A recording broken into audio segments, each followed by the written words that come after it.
너 뭔데 군단장 숙소를 돌아다녀? 소속이랑 계급 밝혀. 오늘의 이야기는 낡고 부식된 편견이라는 성벽에 갇힌 한 오만한 장군이 피와 땀으로 자신의 길을 증명해 온 진정한 군인을 알아보지 못하고 버린 한순간의 어리석은 실수가 어떻게 스스로를 파멸시키고 군 전체를 뒤흔들게 되었는지에 대한 처절한 기록입니다. 길었던 추석 연휴가 끝나기가 무섭게 칼바람이 불어오네요.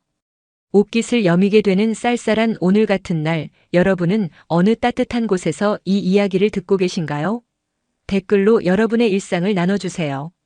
영상을 시청하시면서 이야기가 마음에 드신다면 구독과 좋아요, 알림 설정으로 사연 모음집이 더 좋은 콘텐츠를 만들 수 있도록 응원해주세요. 그럼 오늘의 이야기 시작하겠습니다. 대한민국 육군의 심장이라 불리는 제7군단 사령부의 아침은 언제나 강철처럼 차가운 긴장감으로 시작되었다. 가을의 문턱을 넘은 아침 공기는 매서웠고 산자락을 휘감아 도는 바람은 군복의 옷깃을 파고들었다.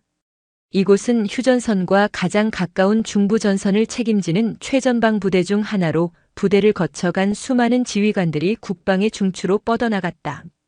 군단 참모장 나준혁 소장은 자신의 집무실에 앉아 갓 내린 원두커피의 짙은 향을 음미하며 아침 업무를 시작했다. 그의 나이 51, 군에 몸을 담은 지 30해가 지나고 있었다. 비록 육사 출신은 아니었지만 그는 오직 자신의 능력과 끈기로 이 자리까지 올라왔다. 그의 군 생활은 곧 그의 자부심이었고 스스로가 쌓아 올린 성벽이었다. 그 성벽 안에서 그는 언제나 옳았고 그의 판단은 곧 부대의 규율이었다. 신임 군단장의 이 취임식이 코앞으로 다가온 터라 부대 전체가 보이지 않는 분주함에 휩싸여 있었다. 전임 군단장이 명예롭게 전역하고 후임으로 누가 올 것인가에 대한 소문이 무성했다. 나준혁은 내심 자신이 군단장 직무대리를 맡으며 실질적인 권력을 행사할 수 있는 이 과도기를 즐기고 있었다. 어차피 새로 오는 군단장은 정치권의 입김이 닿은 낙하산이거나 실전 경험 없이 책상머리에서 진급한 온실 속 화초일 게 뻔했다. 그런 인물은 자신이 얼마든지 손바닥 위에서 주무를 수 있다는 자신감이 있었다. 특히 이번 신임 군단장이 여성이라는 파격적인 인사가 단행되자 나준혁의 입가에는 노골적인 비웃음이 걸렸다. 여자라니. 그것도 삼성장군 군단장이라니. 참으로 세상 말세로군. 그의 머릿속에는 견고하게 자리 잡은 편견이 있었다. 여군은 전투부대의 지휘관이 될 수 없다는, 아니, 되어서는 안 된다는 신념에 가까운 생각이었다. 그에게 여군은 행정이나 보급, 간호와 같은 지원 병과의 장식품 같은 존재일 뿐이었다. 참모장님, 군단장님 공관 최종 점검 때문에 오셨습니까? 부관이 깍듯하게 물었다. 그래. 새 주인이 오시기 전에 마지막으로 둘러봐야지. 먼지 하나라도 나오면 내 얼굴에 똥칠하는 거니까. 나준혁은 일부러 새 주인이라는 단어에 힘을 주며 말했다. 군단장 공관은 부대 가장 깊숙하고 전망 좋은 곳에 자리 잡고 있었다. 수십 년 된 아름드리 나무들이 정원을 이루고 있었고 2층짜리 본관 건물은 위험 있으면서도 고풍스러운 멋을 풍겼다. 그는 정갈하게 정돈된 정원을 지나 현관으로 들어섰다. 며칠간 부대원들을 총동원에 쓸고 닦은 덕에 내부는 먼지 한 톨 없이 반짝였다. 1층 응접실과 서재를 꼼꼼히 둘러본 그는 만족스러운 표정으로 2층으로 향했다.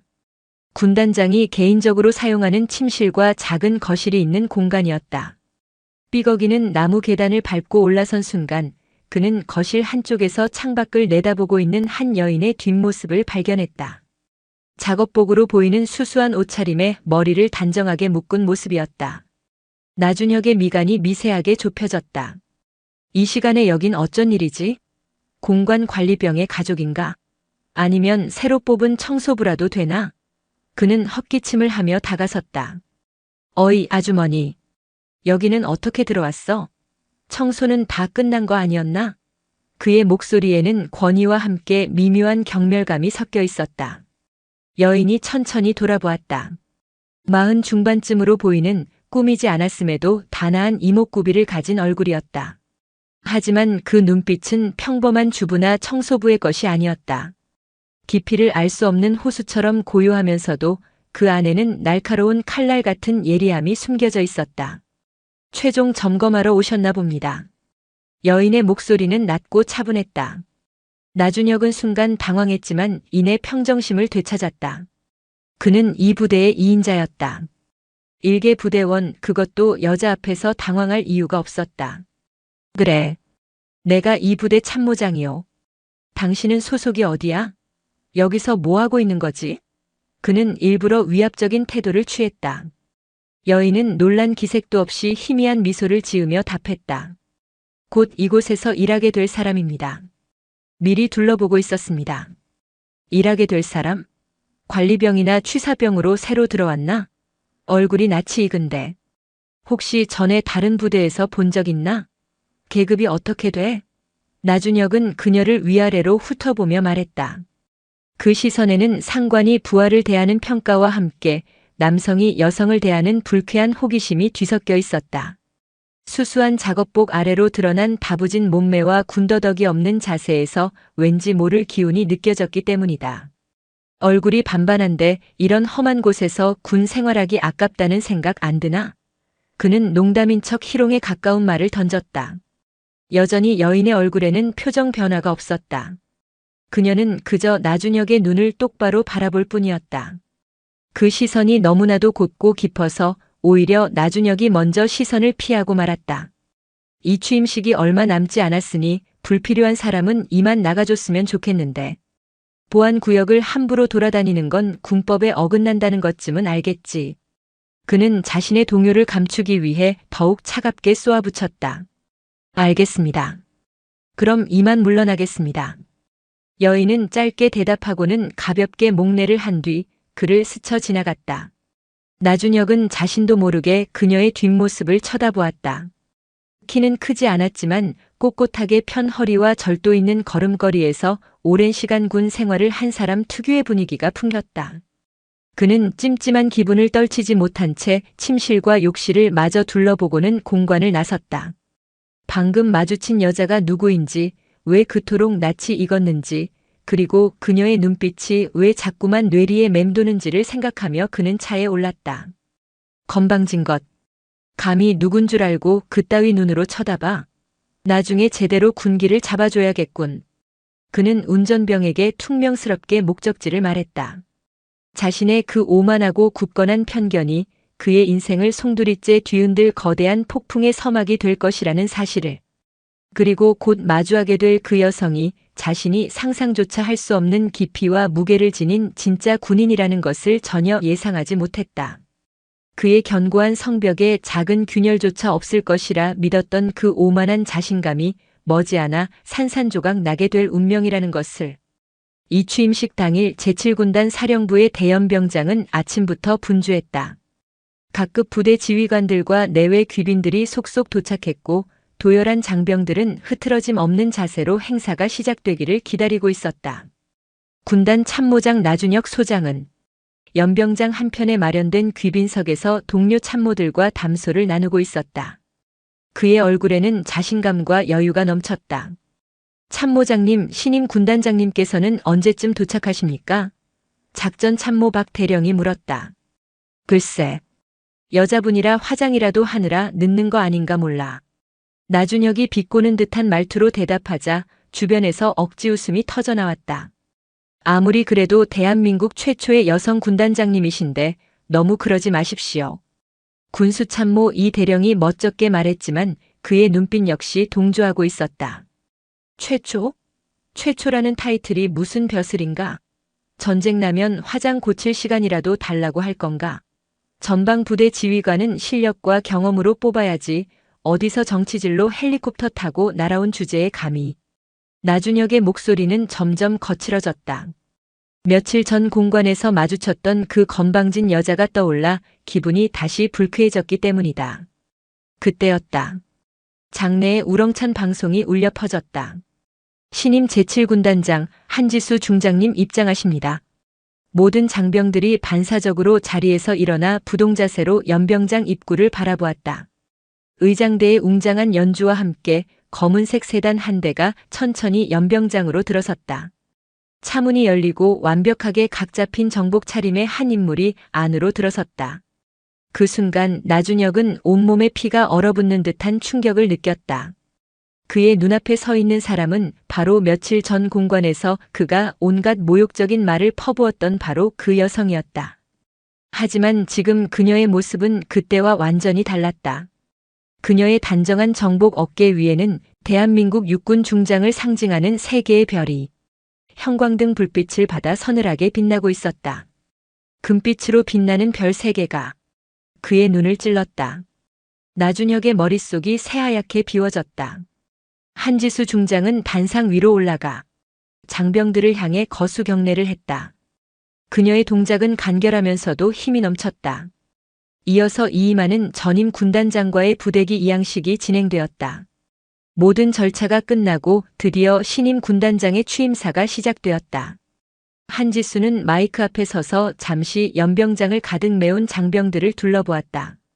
그녀의 시선이 귀빈석에 앉아있는 나준혁에게 잠시 머물렀다. 그 짧은 순간 나준혁은 숨이 멎는 듯한 압박감을 느꼈다. 존경하는 제7군단 장병 여러분, 그리고 자리를 빛내주신 내외 귀빈 여러분.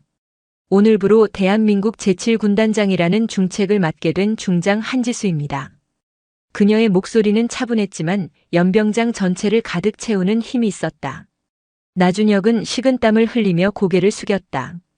그녀의 취임사는 길지 않았다. 하지만 그 안에는 군인으로서의 확고한 신념과 부대를 이끌어갈 명확한 비전이 담겨 있었다. 특히 그녀가 마지막으로 남긴 말은 나준혁의 심장을 비수처럼 꿰뚫었다.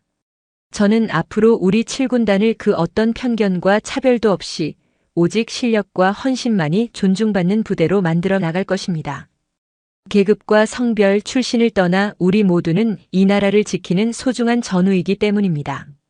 취임사가 끝나자 우레와 같은 박수 소리가 터져 나왔다. 나준혁은 멍하니 서서 손바닥이 아프도록 박수를 쳤다.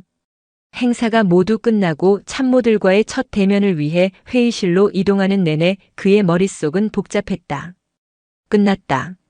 내 군 생활은 이제 끝이다.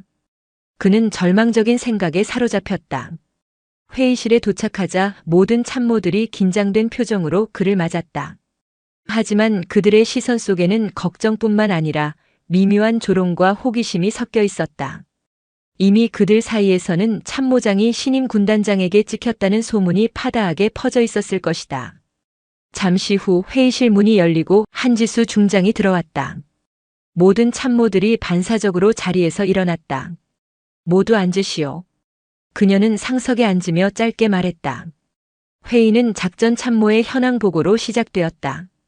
보고가 진행되는 동안 한지수는 날카로운 질문을 던지며 부대의 문제점들을 정확하게 짚어냈다.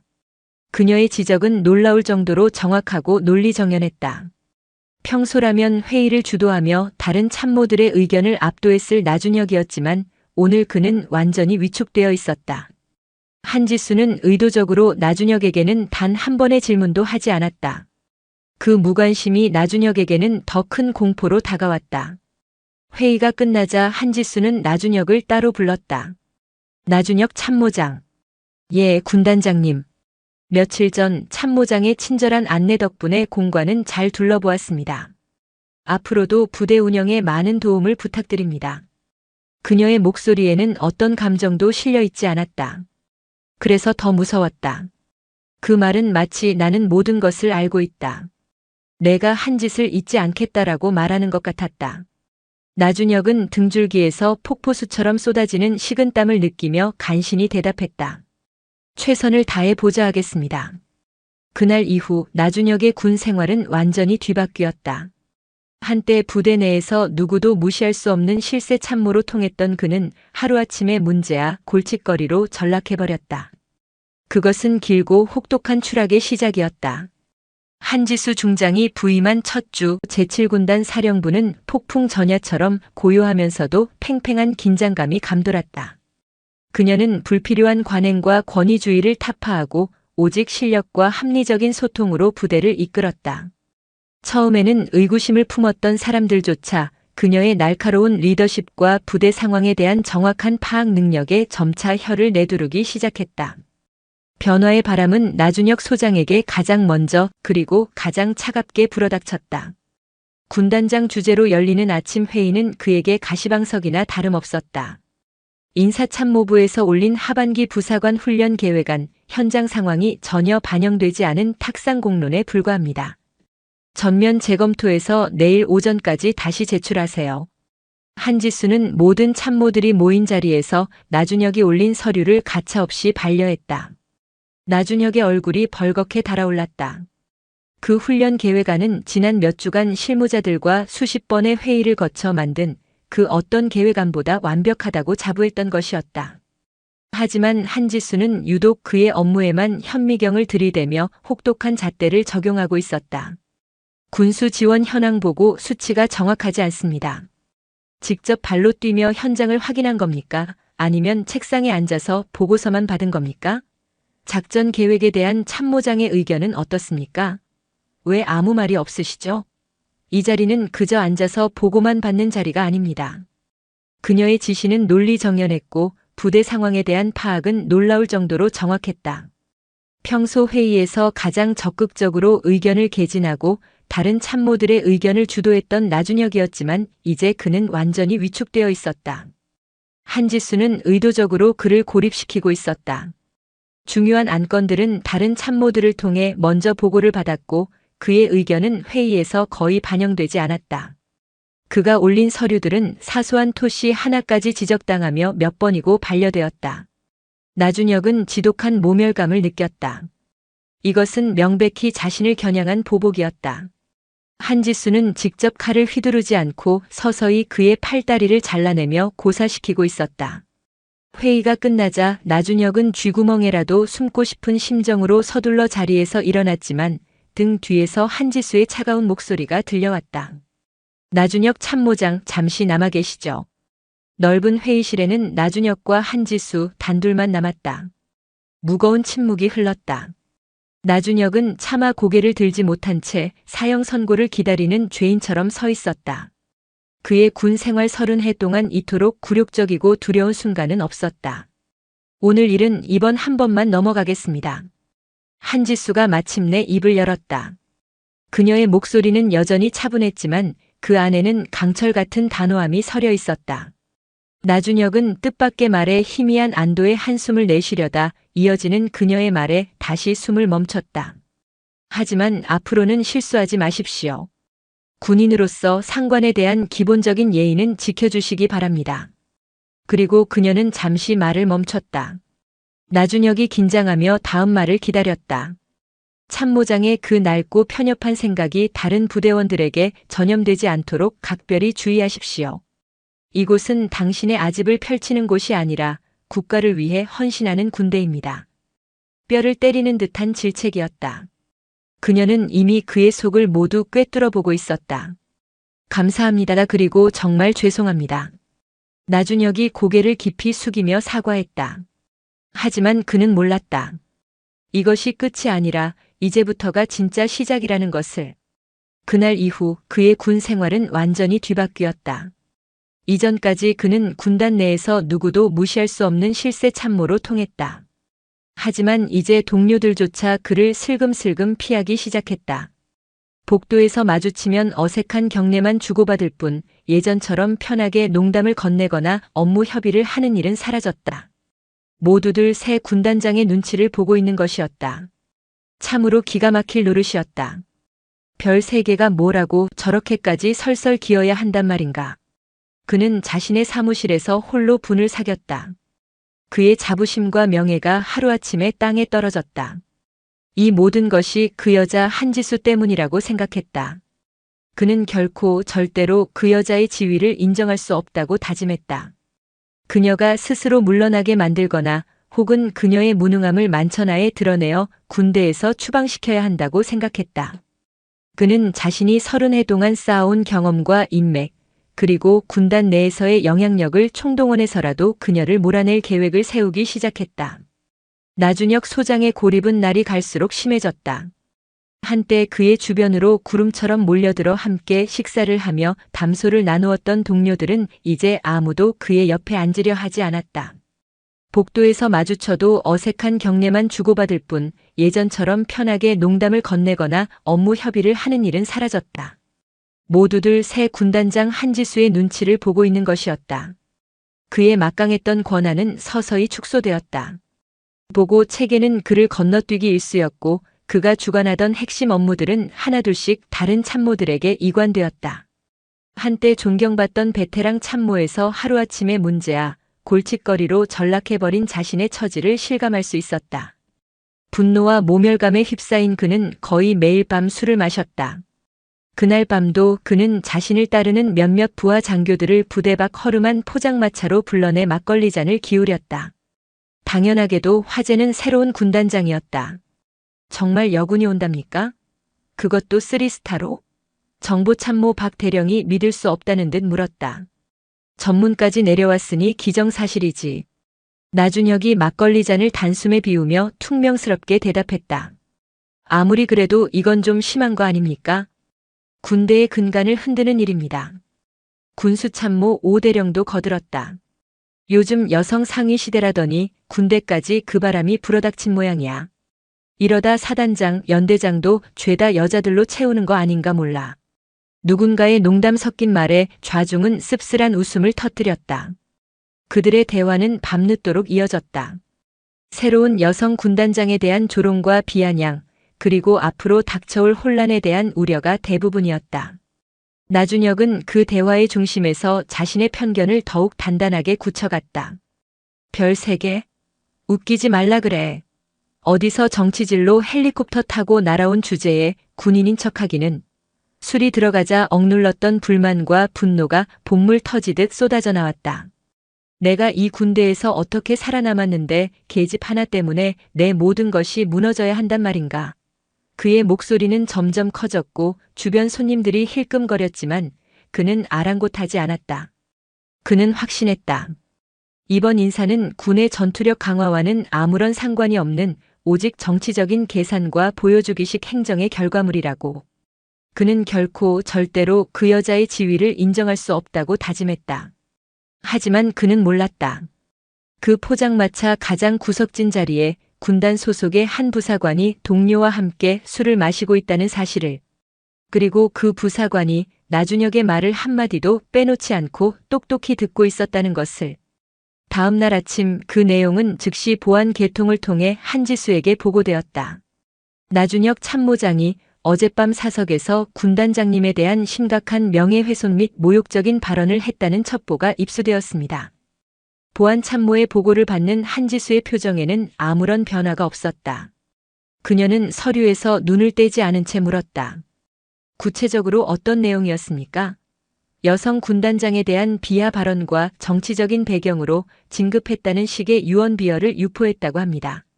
한지수는 잠시 펜을 멈췄다. 정확한 증언자가 있습니까? 예, 현장에 있던 우리 부대 소속 부사관이 직접 들었다고 합니다. 진술서도 확보했습니다. 한지수는 조용히 고개를 끄덕였다. 알겠습니다. 해당 내용을 육군본부 감찰실에 정식으로 이첩하도록 하세요. 그녀의 목소리는 얼음장처럼 차가웠다. 그녀는 나준혁에게 한 번의 기회를 주었지만 그는 스스로 그 기회를 걷어차 버렸다. 이제 더 이상의 관용은 없었다. 그녀는 자신의 낡고 편협한 생각으로 조직 전체를 병들게 하는 그 썩어 빠진 부품을 반드시 도려내기로 결심했다. 그것이 자신이 이 부대에 온 이유이자 수많은 실전에서 피와 땀으로 증명해 온 자신의 리더십을 지키는 길이라고 믿었다.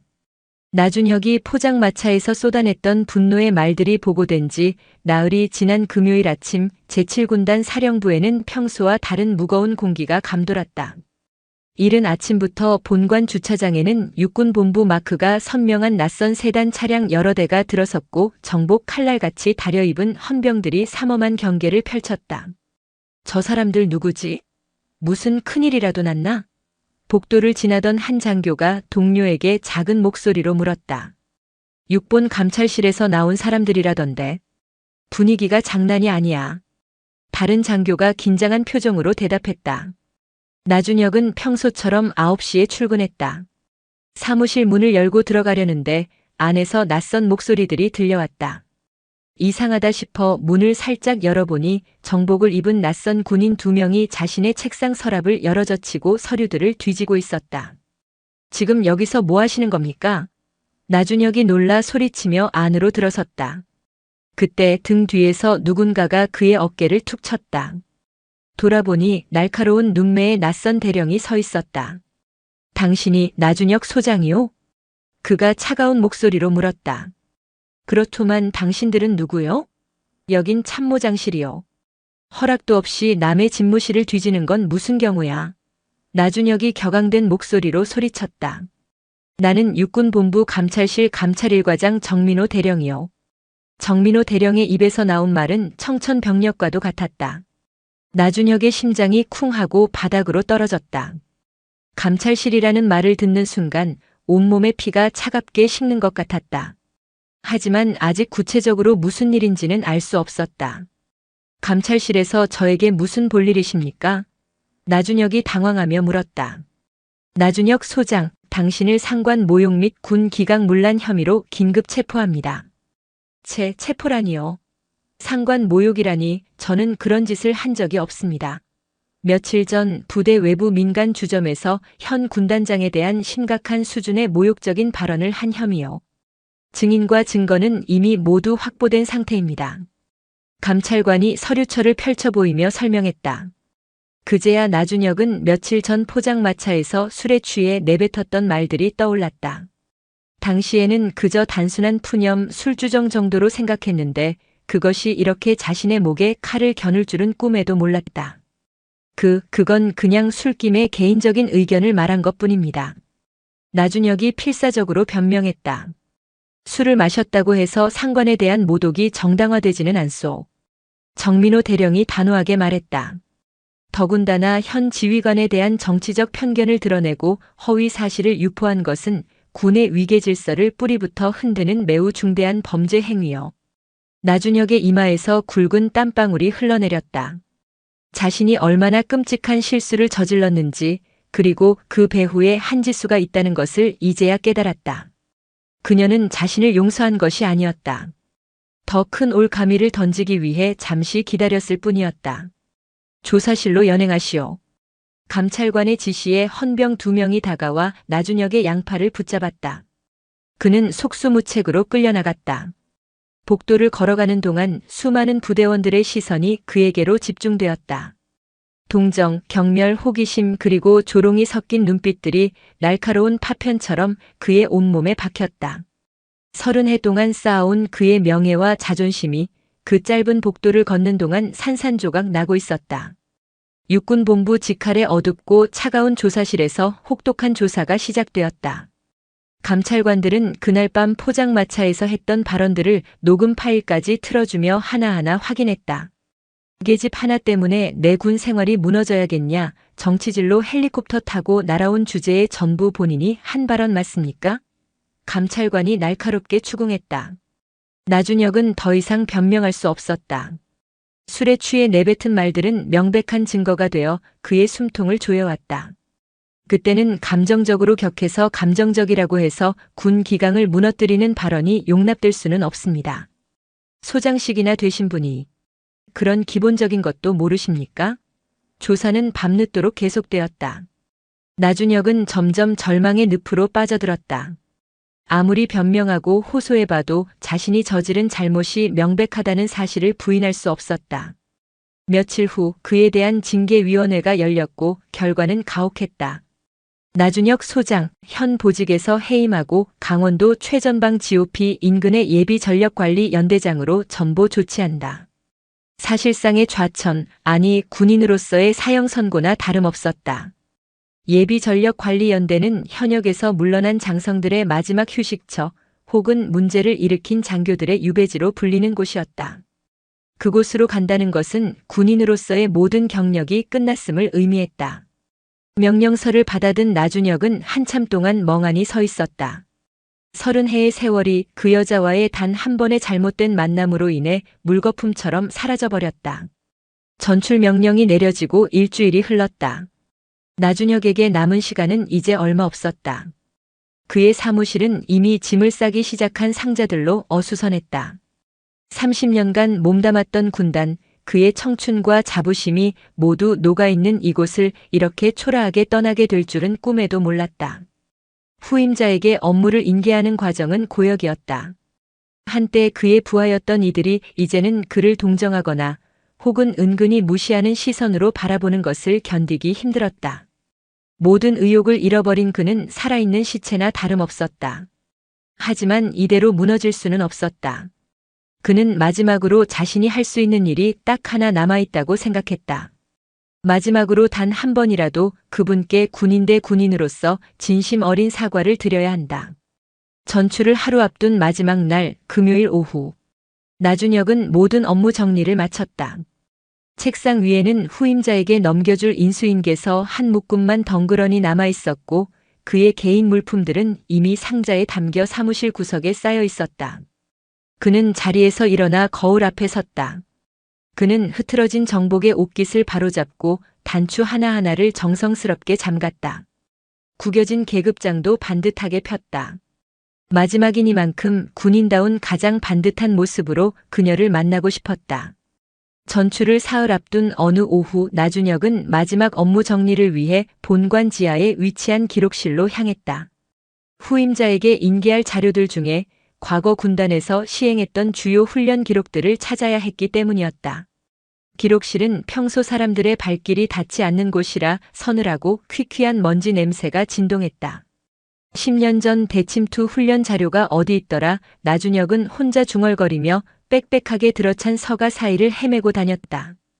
오래된 파일철과 누렇게 변색된 상자들이 끝도 없이 쌓여 있었다. 대부분 먼지가 두껍게 쌓여 있어 언제 마지막으로 사람의 손길이 닿았는지 짐작조차 할 수 없었다. 그는 한 칸씩 파일을 뒤지며 필요한 자료를 찾고 있었다. 그때 한쪽 벽면을 가득 채운 낡은 액자들이 눈에 들어왔다. 군단의 역사를 담은 오래된 사진들이었다. 대부분 색이 바래 세월의 흔적을 고스란히 보여주고 있었다. 나준혁은 무심코 액자들을 하나씩 살펴보기 시작했다. 그러다 그의 시선이 한 액자에 멎었다. 해외 파병 특수임무단 이라크 자이툰 부대. 그는 액자 아래쪽에 적힌 작은 명패를 읽었다. 사진 속에는 사막의 모래바람을 배경으로 검게 그을린 얼굴의 군인들이 서 있었다. 배경으로는 총탄 자국이 선명한 폐허가 된 건물이 보였다. 전쟁터의 살벌한 긴장감이 사진을 뚫고 그대로 전해지는 듯 했다. 나준혁은 사진 속 인물들을 하나씩 자세히 뜯어보았다. 대부분 건장한 체격의 남성 군인들이었는데 그들 한가운데에 유일하게 한 명의 여성이 서 있었다. 키는 그리 크지 않았지만 사막의 태양보다 더 뜨겁고 강렬한 눈빛을 하고 있었다. 이 사람이 나준혁은 눈을 비비고 사진을 더 가까이 들여다보았다. 그의 심장이 거세게 뛰기 시작했다. 그 여성은 다름 아닌 한지수였다. 지금보다 훨씬 젊고 앳된 모습이었지만 그 얼음장같이 차갑고 날카로운 눈빛과 당당한 자세는 지금과 똑같았다. 사진 속 그녀는 부하들을 이끄는 지휘관의 모습 그 자체였다. 나준혁은 액자 옆에 붙어있는 더 자세한 설명을 읽기 시작했다. 이라크 파병 제1진 특수임무대대 작전과장 윤서연 소령. 현지 무장 세력과의 교전 12회, 아군 피해 전무. 특히 사막의 여우 작전에서 적의 기지를 야간 기습하여 피랍된 다국적군 5명을 전원 무사히 구출하는 데 결정적인 공을 세움. 나준혁의 입이 떡 벌어졌다. 한지수가 단순한 행정장교나 정책통이 아니라 실제로 피와 총탄이 오가는 전쟁터에서 싸운 진짜 전투군인이었다는 사실을 처음 알게 된 것이다. 그의 손이 희미하게 떨리기 시작했다. 설명은 계속 이어졌다. 다른 액자에는 소말리아 해적으로부터 우리 선박을 구출한 청해부대의 사진이 걸려 있었다. 아덴만 여명작전 제2팀 돌격팀장 윤서현 중령. 인질 구출 작전 최선봉에서 팀을 지휘 해적 5명 사살 8명 생포. 인질 21명 전원 구출. 사진 속 한지수는 해군 함정 갑판 위에서 얼굴에 위장크림을 바른 채 작전 지시를 내리고 있었다. 그녀의 주변에 있던 UDTSEAL 대원들이 모두 절대적인 신뢰의 눈빛으로 그녀의 말에 집중하고 있는 모습이었다. 나준혁은 거대한 망치로 머리를 얻어맞은 듯한 충격을 받았다. 자신이 그동안 얼마나 어리석고 편협한 생각에 사로잡혀 있었는지 깨닫기 시작했다. 그녀는 정치적 배경으로 별을 단 온실 속 화초가 아니었다. 목숨을 걸고 수많은 실전과 작전을 거치며 스스로의 능력으로 실력을 증명하고 피와 땀으로 별을 쟁취한 진짜 군인이었다. 마지막 액자에는 707 특수임무대대에서 훈련하는 모습이 담겨 있었다. 험준한 산악지대에서 완전 군장을 한 채 남성 대원들과 똑같이 진흙탕을 구르고 절벽을 오르는 그녀의 모습이 있었다. 남성 대원들에게 조금도 뒤처지지 않고 오히려 그들을 이끌며 앞장서는 모습이었다. 이분이 정말 이런 분이셨구나. 나준혁은 너덜너덜해진 정신으로 중얼거렸다. 그는 사진들 앞에서 한참을 넋나간 사람처럼 서 있었다. 지난 몇 주 동안 자신이 그녀에게 보였던 경멸과 모욕, 그리고 비아냥거림이 주마등처럼 스쳐 지나갔다. 그녀를 단순히 여자 군단장으로만 보고 그녀의 능력과 경험을 애써 무시하고 깎아내리려 했던 자신의 모습이 너무나도 부끄럽고 한심하게 느껴졌다. 나는 얼마나 바보 같은 짓을 한 것인가. 그는 자책하며 고개를 숙였다. 기록실에서 한지수의 진짜 모습을 알게 된 뒤로 제대로 된 사과를 하고 싶다는 마음이 밤새 나준혁의 가슴을 무겁게 짓눌렀다. 이미 모든 것이 너무 늦어버렸다. 전출 명령은 번복될 수 없었고 그의 군 생활도 사실상 끝이 난 상태였다. 그래도 나준혁은 마지막으로 자신이 할 수 있는 일이 딱 하나 남아있다고 생각했다. 마지막으로 단 한 번이라도 그분께 군인 대 군인으로서 진심 어린 사과를 드려야 한다.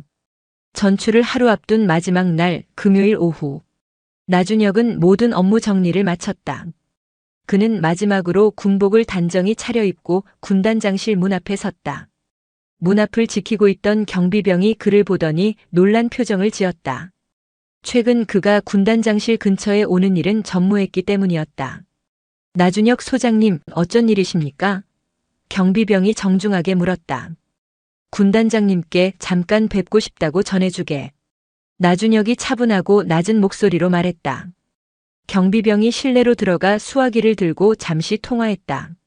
잠시 후 그가 나와 나준혁에게 말했다. 들어가시라고 하십니다. 나준혁은 깊게 심호흡을 한번 하고 군단장실의 두꺼운 문을 두드렸다. 소장 나준혁, 보고드립니다. 들어오세요. 안에서 한지수의 목소리가 들려왔다. 문을 열고 들어가니 한지수는 책상에 앉아 산더미 같은 서류를 검토하고 있었다. 나준혁이 들어섰지만 그녀는 고개조차 들지 않고 계속 업무에만 집중했다. 예상했던 냉담한 반응이었지만 나준혁은 더 이상 놀라지 않았다. 말씀하세요. 한지수가 여전히 서류에서 눈을 떼지 않은 채 말했다. 나준혁은 방 중앙에 정자세로 서서 힘겹게 입을 열었다. 먼저 죄송하다는 말씀을 드리고 싶습니다. 그제야 한지수가 고개를 들어 나준혁을 바라보았다. 그녀의 눈빛은 여전히 차가웠다. 뭐가 죄송하다는 겁니까? 제가 무례했습니다. 나준혁이 진심을 다해 말했다. 그의 목소리에는 깊은 회한이 담겨 있었다. 처음 배웠을 때부터 지금까지 저의 오만함과 편견이 얼마나 부끄러운 것이었는지 이제야 깨달았습니다. 한지수는 들고 있던 펜을 내려놓고 의자 등받이에 몸을 기댔다. 그녀는 팔짱을 낀 채 날카로운 눈으로 나준혁을 뚫어보았다. 갑자기 무슨 깨달음이라도 얻으셨습니까? 어제 기록실에서 중장님의 과거 활동 기록들을 보았습니다. 나준혁이 잠시 말을 멈췄다. 이라크와 소말리아 그리고 특수전 부대에서의 기록들을 한지수의 표정에 미세한 변화가 스쳐 지나갔다. 하지만 그녀는 여전히 차가운 표정을 유지했다. 그래서요. 제가 얼마나 무지하고 어리석었는지 알게 되었습니다. 나준혁이 고개를 푹 숙이며 말했다. 저는 중장님을 정치적인 배경으로 쉽게 별을 단 분이라고 생각했습니다. 피와 땀으로 조국을 지켜오신 진짜 군인이셨는데 저는 처음부터 편견이라는 색안경을 끼고 멋대로 판단하고 모욕했습니다. 용서받지 못할 죄를 지었습니다. 한지수는 한참 동안 아무 말 없이 나준혁을 바라보았다. 방 안에는 무거운 침묵만이 흘렀다. 당신은 처음부터 나를 군인으로 보지 않았어요. 마침내 그녀가 입을 열었다. 그저 여자로만 봤지. 그 말이 비수처럼 나준혁의 가슴을 찔렀다. 너무나도 정확한 지적이었다. 맞습니다. 제가 틀렸습니다.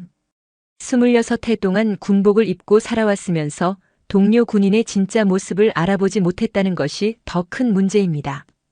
한지수가 냉정하게 말했다. 나준혁은 아무런 변명도 할 수 없었다. 그녀의 말이 모두 옳았기 때문이다. 자신이 얼마나 편협하고 다친 사고를 가지고 있었는지 뼈저리게 느끼고 있었다. 하지만 나준혁이 조심스럽게 입을 열었다. 지금이라도 깨달았습니다. 진심으로 반성하고 있습니다. 처음부터 다시 배워야겠다고 생각합니다. 한지수는 자리에서 일어나 창문 쪽으로 천천히 걸어갔다. 창밖으로는 연병장에서 저녁 점호를 준비하는 군인들의 모습이 보였다. 나 소장. 한지수가 창밖을 바라보며 말했다. 군복을 입었다면 2가지를 두려워하지 마시오. 2가지라니요? 나준혁이 물었다. 한지수가 돌아서서 나준혁을 똑바로 바라보았다. 첫째, 실수를 두려워하지 마시오. 누구나 실수는 할 수 있어. 하지만 그 실수에서 배우지 못하고 같은 실수를 반복하면 그건 진짜 문제가 되는 거요. 나준혁은 조용히 고개를 끄덕였다. 그녀의 말이 그의 가슴에 깊이 와 닿았다. 둘째, 변화를 두려워하지 마시오. 세상은 계속해서 변하고 있어. 군대도 마찬가지요. 과거의 낡은 관념과 방식에만 머물러 있으면 결국 도태될 수밖에 없어. 그녀의 따뜻한 목소리에 나준혁의 눈시울이 뜨겁게 붉어졌다. 자신 같은 사람에게도 다시 한번 기회를 주는 듯한 그녀의 넓은 마음에 깊은 감동을 느꼈다. 감사합니다. 정말 감사합니다. 나준혁이 떨리는 목소리로 말했다. 나준혁이 강원도 최전방의 예비전력관리연대로 전출된 후 몇 달의 시간이 흘렀다. 그가 떠난 제7군단에는 조용하지만 의미 있는 변화의 바람이 불기 시작했다. 한지수 중장은 불필요한 의전과 권위적인 보고, 문화를 과감히 없앴다. 회의실에서는 계급에 상관없이 자유롭게 의견을 나누는 분위기가 만들어졌고 실무자들의 창의적인 아이디어가 적극적으로 반영되었다. 특히 여군 장교들은 더 이상 눈치를 보지 않고 자신의 능력을 마음껏 펼칠 수 있게 되었다. 한지수는 능력 있는 여군들을 주요 보직에 발탁하며 그들이 실질적인 지휘 경험을 쌓을 수 있도록 도왔다. 처음에는 반신반의하던 남성 장교들도 실력으로 증명하는 그녀들의 모습에 점차 마음을 열기 시작했다. 부대의 전투력은 눈에 띄게 향상되었고 장병들의 사기도 그 어느 때보다 높았다. 한지수의 리더십 아래 제7군단은 그 어느 때보다 단단하고 따뜻한 공동체가 되어갔다. 한편 나준혁은 예비전력관리연대에서 조용한 시간을 보내고 있었다. 현역 시절의 화려함과 권력은 모두 사라졌지만 그의 마음은 이상하게도 편안했다. 지난 몇 달 동안 그는 자신을 끊임없이 되돌아보며 많은 변화를 겪었다. 그는 더 이상 과거의 실패에 얽매여 분노하거나 좌절하지 않았다. 대신 그는 자신이 얻은 값진 깨달음을 젊은 예비군들과 신임 간부들에게 가르치고 있었다. 편견은 우리가 진실을 보는 것을 방해하는 가장 무서운 적입니다. 그의 강의를 듣는 젊은 장교들의 눈빛이 진지하게 빛났다. 겉모습이나 선입견으로 사람을 판단하면 그 사람의 진짜 능력과 가치를 놓치게 됩니다. 그것은 조직 전체의 큰 손실입니다. 그는 자신의 끔찍했던 실수를 반면교사 삼아 진정한 군인이란 무엇인지, 진정한 리더십이란 어디에서 나오는지에 대해 열정적으로 이야기했다. 특히 편견과 차별 없는 조직 문화를 만드는 일에 그 누구보다 앞장서고 있었다. 비록 군인으로서의 삶은 끝났을지 몰라도 인간으로서의 새로운 삶은 이제부터 시작이라고 생각했다. 그는 자신이 저질렀던 과오를 속죄하는 마음으로 하루하루를 충실하게 살아갔다. 그의 모습은 석 달 전과는 완전히 달라져 있었다. 예전처럼 오만하고 불만 가득한 표정은 사라지고 겸손하고 진지한 모습으로 연단 위를 응시하고 있었다. 그는 한지수의 강연을 들으며 자신이 그동안 얼마나 편협하고 닫힌 세상에 갇혀 살았는지 뼈저리게 깨달았다. 한지수에 대한 모든 오해와 편견 그리고 증오가 한순간의 부끄러움과 존경심으로 바뀌어 있었다. 그는 이제야 알 수 있었다. 한지수가 왜 그토록 엄격하고 철저했는지, 왜 그토록 높은 기준을 요구했는지. 생사를 오가는 실전에서 단련된 지휘관은 당연히 그래야만 했던 것이다. 혹독했던 겨울이 지나고 따스한 봄 기온이 완연한 4월의 어느 날 제7군단 본부 대강당에서는 특별한 행사가 열리고 있었다. 상호 존중의 병영 문화, 우리가 만들어갑니다라는 현수막이 걸린 강당 안에는 각 부서의 지휘관과 참모 그리고 초급 간부들이 빼곡히 앉아 있었다. 이날 교육은 한지수 중장이 직접 기획하고 진행하는 전군 최초의 성인지 감수성 및 리더십 교육이었다. 연단 위에는 깔끔한 정복 차림의 한지수가 서 있었다. 그녀는 당당하고 품격 있는 모습으로 강연을 준비하고 있었다. 오늘 이 자리에 모인 여러분과 함께 진정한 리더십이란 무엇인가에 대해 이야기하고 싶습니다. 한지수가 마이크를 잡고 말문을 열었다. 그녀의 목소리는 차분했지만 강당을 가득 채우는 힘이 있었다. 청중들은 모두 숨을 죽인 채 그녀의 말에 귀를 기울였다. 강당 맨 뒤쪽 가장 구석진 자리에 한 사람이 조용히 앉아 있었다. 예비전력관리연대에서 민간인 신분으로 교육을 담당하게 된 나준혁이었다. 그는 오늘 교육에 특별 초청을 받아 이 자리에 참석했다. 진정한 리더십은 더 높은 계급에서 나오는 것이 아닙니다. 한지수가 계속해서 말했다. 그것은 상대를 존중하는 마음에서 시작되는 것입니다. 성별, 출신, 계급을 떠나 서로를 동료이자 전우로서 인정하고 존중할 때 비로소 진짜 팀워크가 생겨나고 우리 군은 더욱 강해질 수 있습니다. 한지수는 자신의 개인적인 경험을 이야기하기 시작했다. 제가 처음 군에 입대했을 때 여성이라는 이유로 수많은 편견과 차별에 부딪혀야 했습니다. 하지만 저는 그런 시련들 앞에서 좌절하지 않았습니다. 오히려 저를 더욱 강하게 단련시키는 계기로 삼았습니다. 그리고 굳게 다짐했습니다. 내가 지휘관이 되면 나처럼 억울한 경험을 하는 사람이 단 한 명도 없는 부대를 만들겠다고 말입니다. 나준혁은 그녀의 말을 들으며 가슴이 아려왔다. 자신 역시 그녀에게 그런 편견의 칼날을 휘둘렀던 가해자 중 한 명이었기 때문이다. 그녀가 얼마나 많은 어려움과 외로운 싸움을 겪으며 지금의 자리까지 왔을지 생각하니 다시 한번 부끄러움이 밀려왔다. 강연이 끝날 무렵 한지수는 마지막 메시지를 전했다. 여러분, 우리 모두는 이 나라를 지키는 소중한 전우입니다.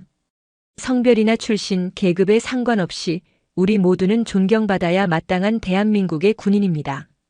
그런 마음으로 서로를 대한다면 우리 제7군단은 나아가 우리 대한민국 육군은 세계 최강의 군대가 될 수 있을 것이라 확신합니다. 강연이 끝나자 강당 안의 모든 청중들이 일제히 일어나 뜨거운 박수를 쏟아냈다. 그것은 진심에서 우러나온 감동의 박수였다.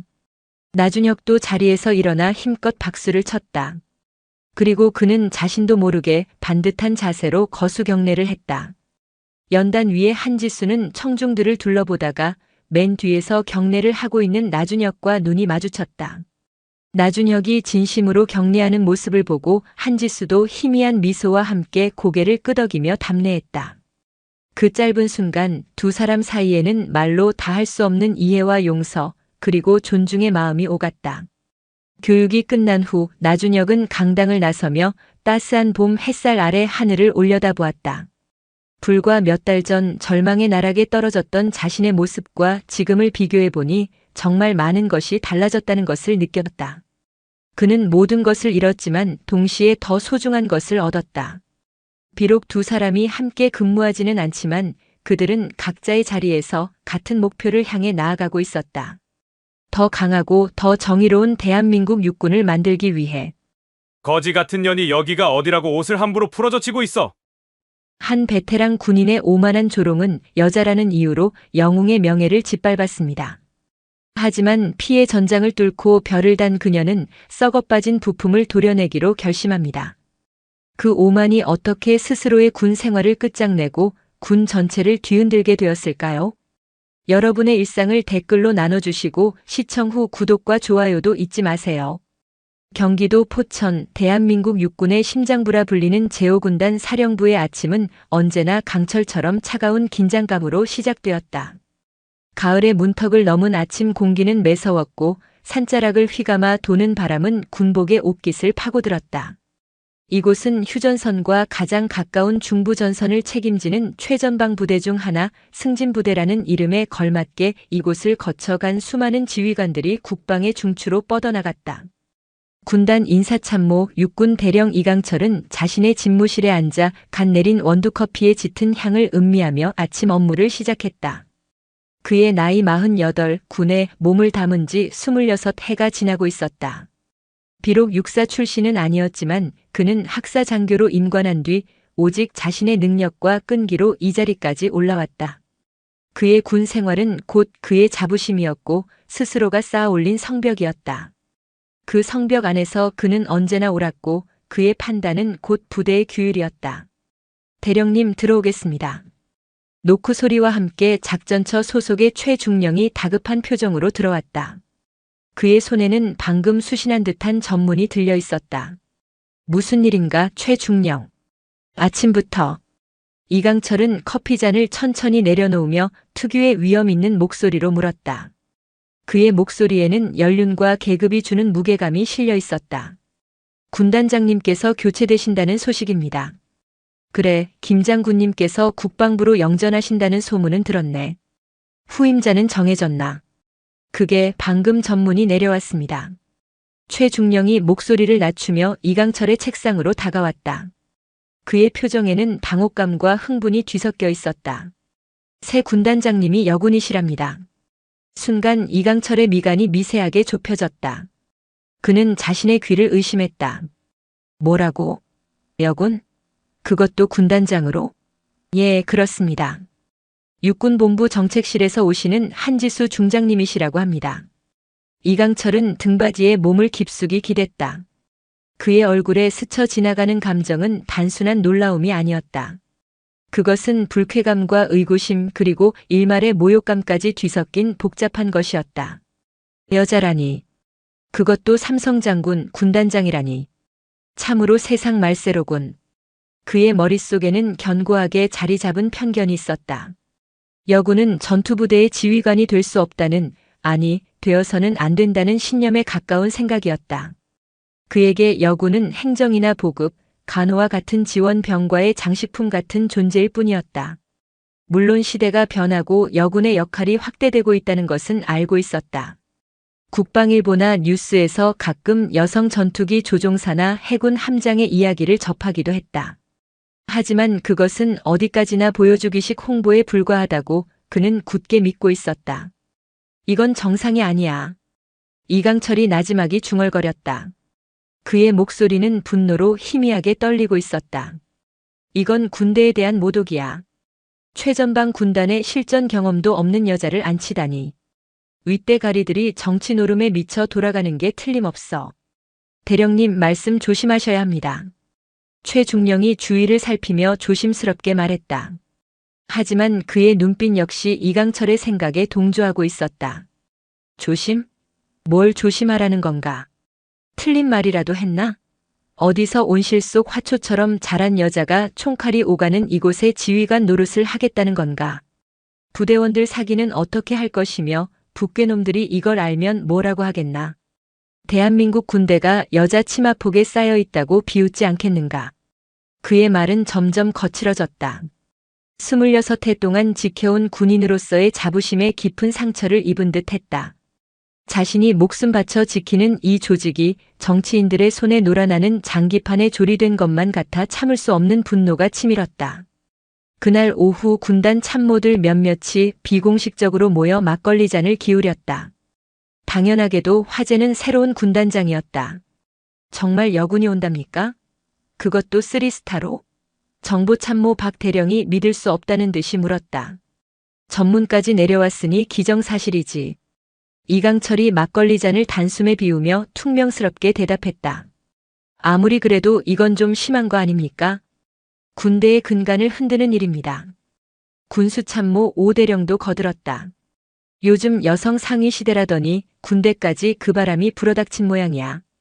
이러다 사단장, 연대장도 죄다 여자들로 채우는 거 아닌가 몰라. 누군가의 농담 섞인 말에 좌중은 씁쓸한 웃음을 터뜨렸다. 그들의 대화는 밤늦도록 이어졌다. 새로운 여성 군단장에 대한 조롱과 비아냥, 그리고 앞으로 닥쳐올 혼란에 대한 우려가 대부분이었다. 이강철은 그 대화의 중심에서 자신의 편견을 더욱 단단하게 굳혀갔다. 그는 확신했다. 이번 인사는 군의 전투력 강화와는 아무런 상관이 없는 오직 정치적인 계산과 보여주기식 행정의 결과물이라고. 그는 결코 절대로 그 여자의 지위를 인정할 수 없다고 다짐했다. 그녀가 스스로 물러나게 만들거나 혹은 그녀의 무능함을 만천하에 드러내어 군대에서 추방시켜야 한다고 생각했다. 그는 자신이 26해 동안 쌓아온 경험과 인맥, 그리고 군단 내에서의 영향력을 총동원해서라도 그녀를 몰아낼 계획을 세우기 시작했다. 그는 알지 못했다. 자신의 그 오만하고 굳건한 편견이 그의 인생을 송두리째 뒤흔들 거대한 폭풍의 서막이 될 것이라는 사실을. 그리고 곧 마주하게 될 그 여성이 자신이 상상조차 할 수 없는 깊이와 무게를 지닌 진짜 군인이라는 것을 전혀 예상하지 못했다. 그의 견고한 성벽에 작은 균열조차 없을 것이라 믿었던 그 오만한 자신감이 머지않아 산산조각 나게 될 운명이라는 것을. 신임 군단장의 부임식을 이틀 앞둔 화요일 오전, 제5군단 사령부 본관은 평소와 다른 분주함과 긴장감에 휩싸여 있었다. 복도 구석구석을 쓸고 닦는 병사들의 움직임은 부산했고 위병소의 경계 근무는 한층 강화되었다. 이강철 대령 역시 평소보다 일찍 출근해 각종 보고서를 점검하고 있었다. 새로운 지휘관이 부임하기 전 꼬투리 잡힐 만한 일은 하나도 만들고 싶지 않았다. 특히 인사참모로서 부대 내 인사 관련 서류들은 완벽하게 정리해 두어야 했다. 이번 주 장병 교육 훈련 계획서랑 하반기 진급 심사 대상자 명단 지금 바로 내 방으로 가져와. 군단장님 오시기 전에 미리 결제받아야 할 서류가 산더미란 말이다. 이강철은 부하 직원에게 날카롭게 지시했다. 그의 신경은 온통 새로운 군단장에게 쏠려 있었다. 어떤 여자일까? 히스테릭하고 까다로운 성격일까? 아니면 허수아비처럼 무능할까? 어느 쪽이든 상대하기 피곤한 것은 매한가지였다. 오전 10시가 조금 넘은 시각, 이강철은 긴급히 처리해야 할 결제 서류 뭉치를 들고 복도를 빠르게 걸었다. 새 군단장이 사용할 지휘관 대기실에서 최종 검토를 받아야 하는 중요한 문서들이었다. 부임식 전에 반드시 승인을 받아야만 하는 당장 내일부터 시행될 부대 운영 계획안이었다. 그는 서둘러 군단장실 바로 옆에 위치한 지휘관 대기실 문 앞에 도착했다. 평소 같았으면 당연히 노크를 했겠지만 아직 새 군단장이 부임하기 전이니 당연히 빈방일 것이라고 생각했다. 게다가 처리해야 할 업무가 너무 많아 마음이 조급했다. 잠깐만 여기서 서류 순서만 다시 정리하고 들어가자. 그는 문고리를 잡고 망설임 없이 돌렸다. 문이 열리는 순간 이강철의 눈이 동그랗게 커졌다. 안에는 정복 셔츠 차림의 한 여성이 상의 단추를 잠그며 서 있었다. 키는 그리 크지 않았지만 다부진 어깨와 군더더기 없는 몸가짐에서 오랫동안 단련된 군인의 기운이 느껴졌다. 죄송합니다. 이강철은 자신도 모르게 소리치며 한 걸음 뒤로 물러났다. 하지만 그는 곧 의아한 표정을 지었다. 잠깐만, 여긴 분명 군단장 전용 대기실이다. 그런데 저 여자는 누구지? 부속실 여군인가? 아니, 여군이라기엔 계급장도 없고 그렇다고 민간인 복장도 아니다. 실례지만 여기서 뭘 하고 계시는 겁니까? 이강철이 경계심 가득한 목소리로 물었다. 여성은 놀란 기색도 없이 침착하게 정복 재킷을 마저 입으며 단추를 하나씩 잠갔다. 그녀의 움직임은 차분하고 절도 있었다. 죄송하지만 잠시만 기다려 주시겠습니까? 기다려달라니요? 여기가 어디라고 생각하십니까? 여긴 아무나 들어올 수 있는 곳이 아닙니다. 이강철의 목소리가 조금씩 높아졌다. 군단 핵심 시설에서 신원불명의 여성을 마주한 상황, 인사참모로서 그냥 넘어갈 수 없는 일이었다. 곧 회의가 있을 예정입니다. 여성이 조용히 대답했다. 하지만 그 대답은 이강철의 분노에 기름을 부었다. 회의? 지금 장난합니까? 본관 근무자가 이런 식으로 돌아다니는 겁니까? 당신 도대체 소속이 어디고 신분이 뭡니까? 여성은 여전히 동요하지 않았다. 그녀는 정복 재킷을 완전히 입고 나서야 고개를 들어 이강철을 똑바로 바라보았다. 그녀의 눈빛은 차갑고 깊었다. 마치 그의 속을 꿰뚫어보는 듯한 날카로움이 있었다. 조금만 더 기다려주시면 모든 것이 명확해질 겁니다. 명확해진다고? 무슨 선문답이라도 하자는 겁니까? 여긴 군사 2급 비밀을 취급하는 군단장님의 직무 공간 바로 옆입니다.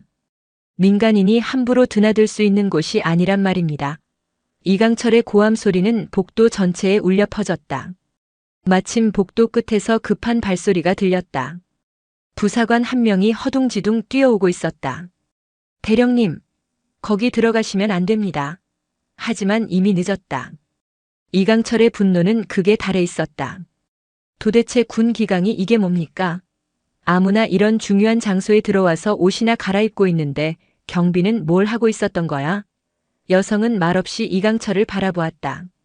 그 눈빛은 화가 난 것 같지도 당황한 것 같지도 않았다. 오히려 무언가를 흥미롭게 관찰하는 듯한 기묘한 표정이었다. 당장 신분을 밝히지 않으면 경비대에 신고해서 육군 헌병대로 넘기겠습니다. 마지막 경고입니다.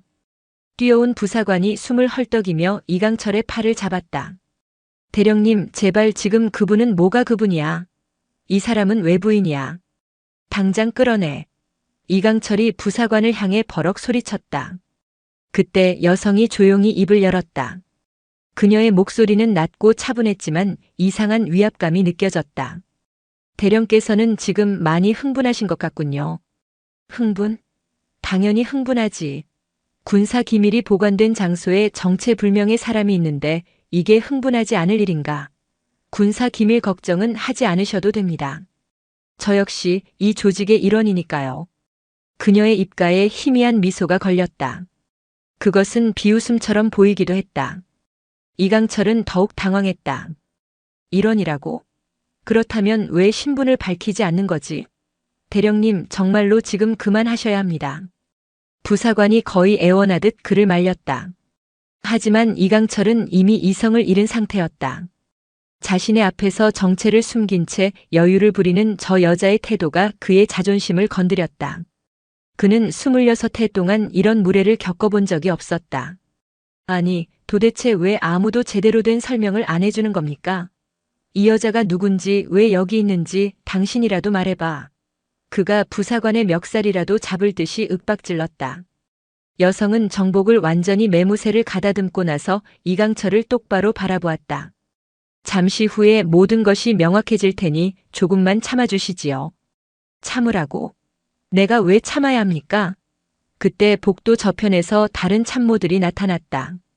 모두 깔끔한 정복 차림으로 부임식 준비를 위해 이동하고 있는 듯 했다. 이강철은 동료들을 보자 더욱 확신에 차서 소리쳤다. 보시오. 다른 사람들은 모두 제대로 된 군인들 아니오. 당신만 정체가 불분명하단 말입니다. 여성은 손목시계를 한번 흘깃 보더니 말했다. 이제 곧 회의실로 가야겠군요. 회의실? 당신이 무슨 자격으로 회의에 참석한다는 거요? 부사관이 마지막으로 이강철의 소매를 붙잡았다.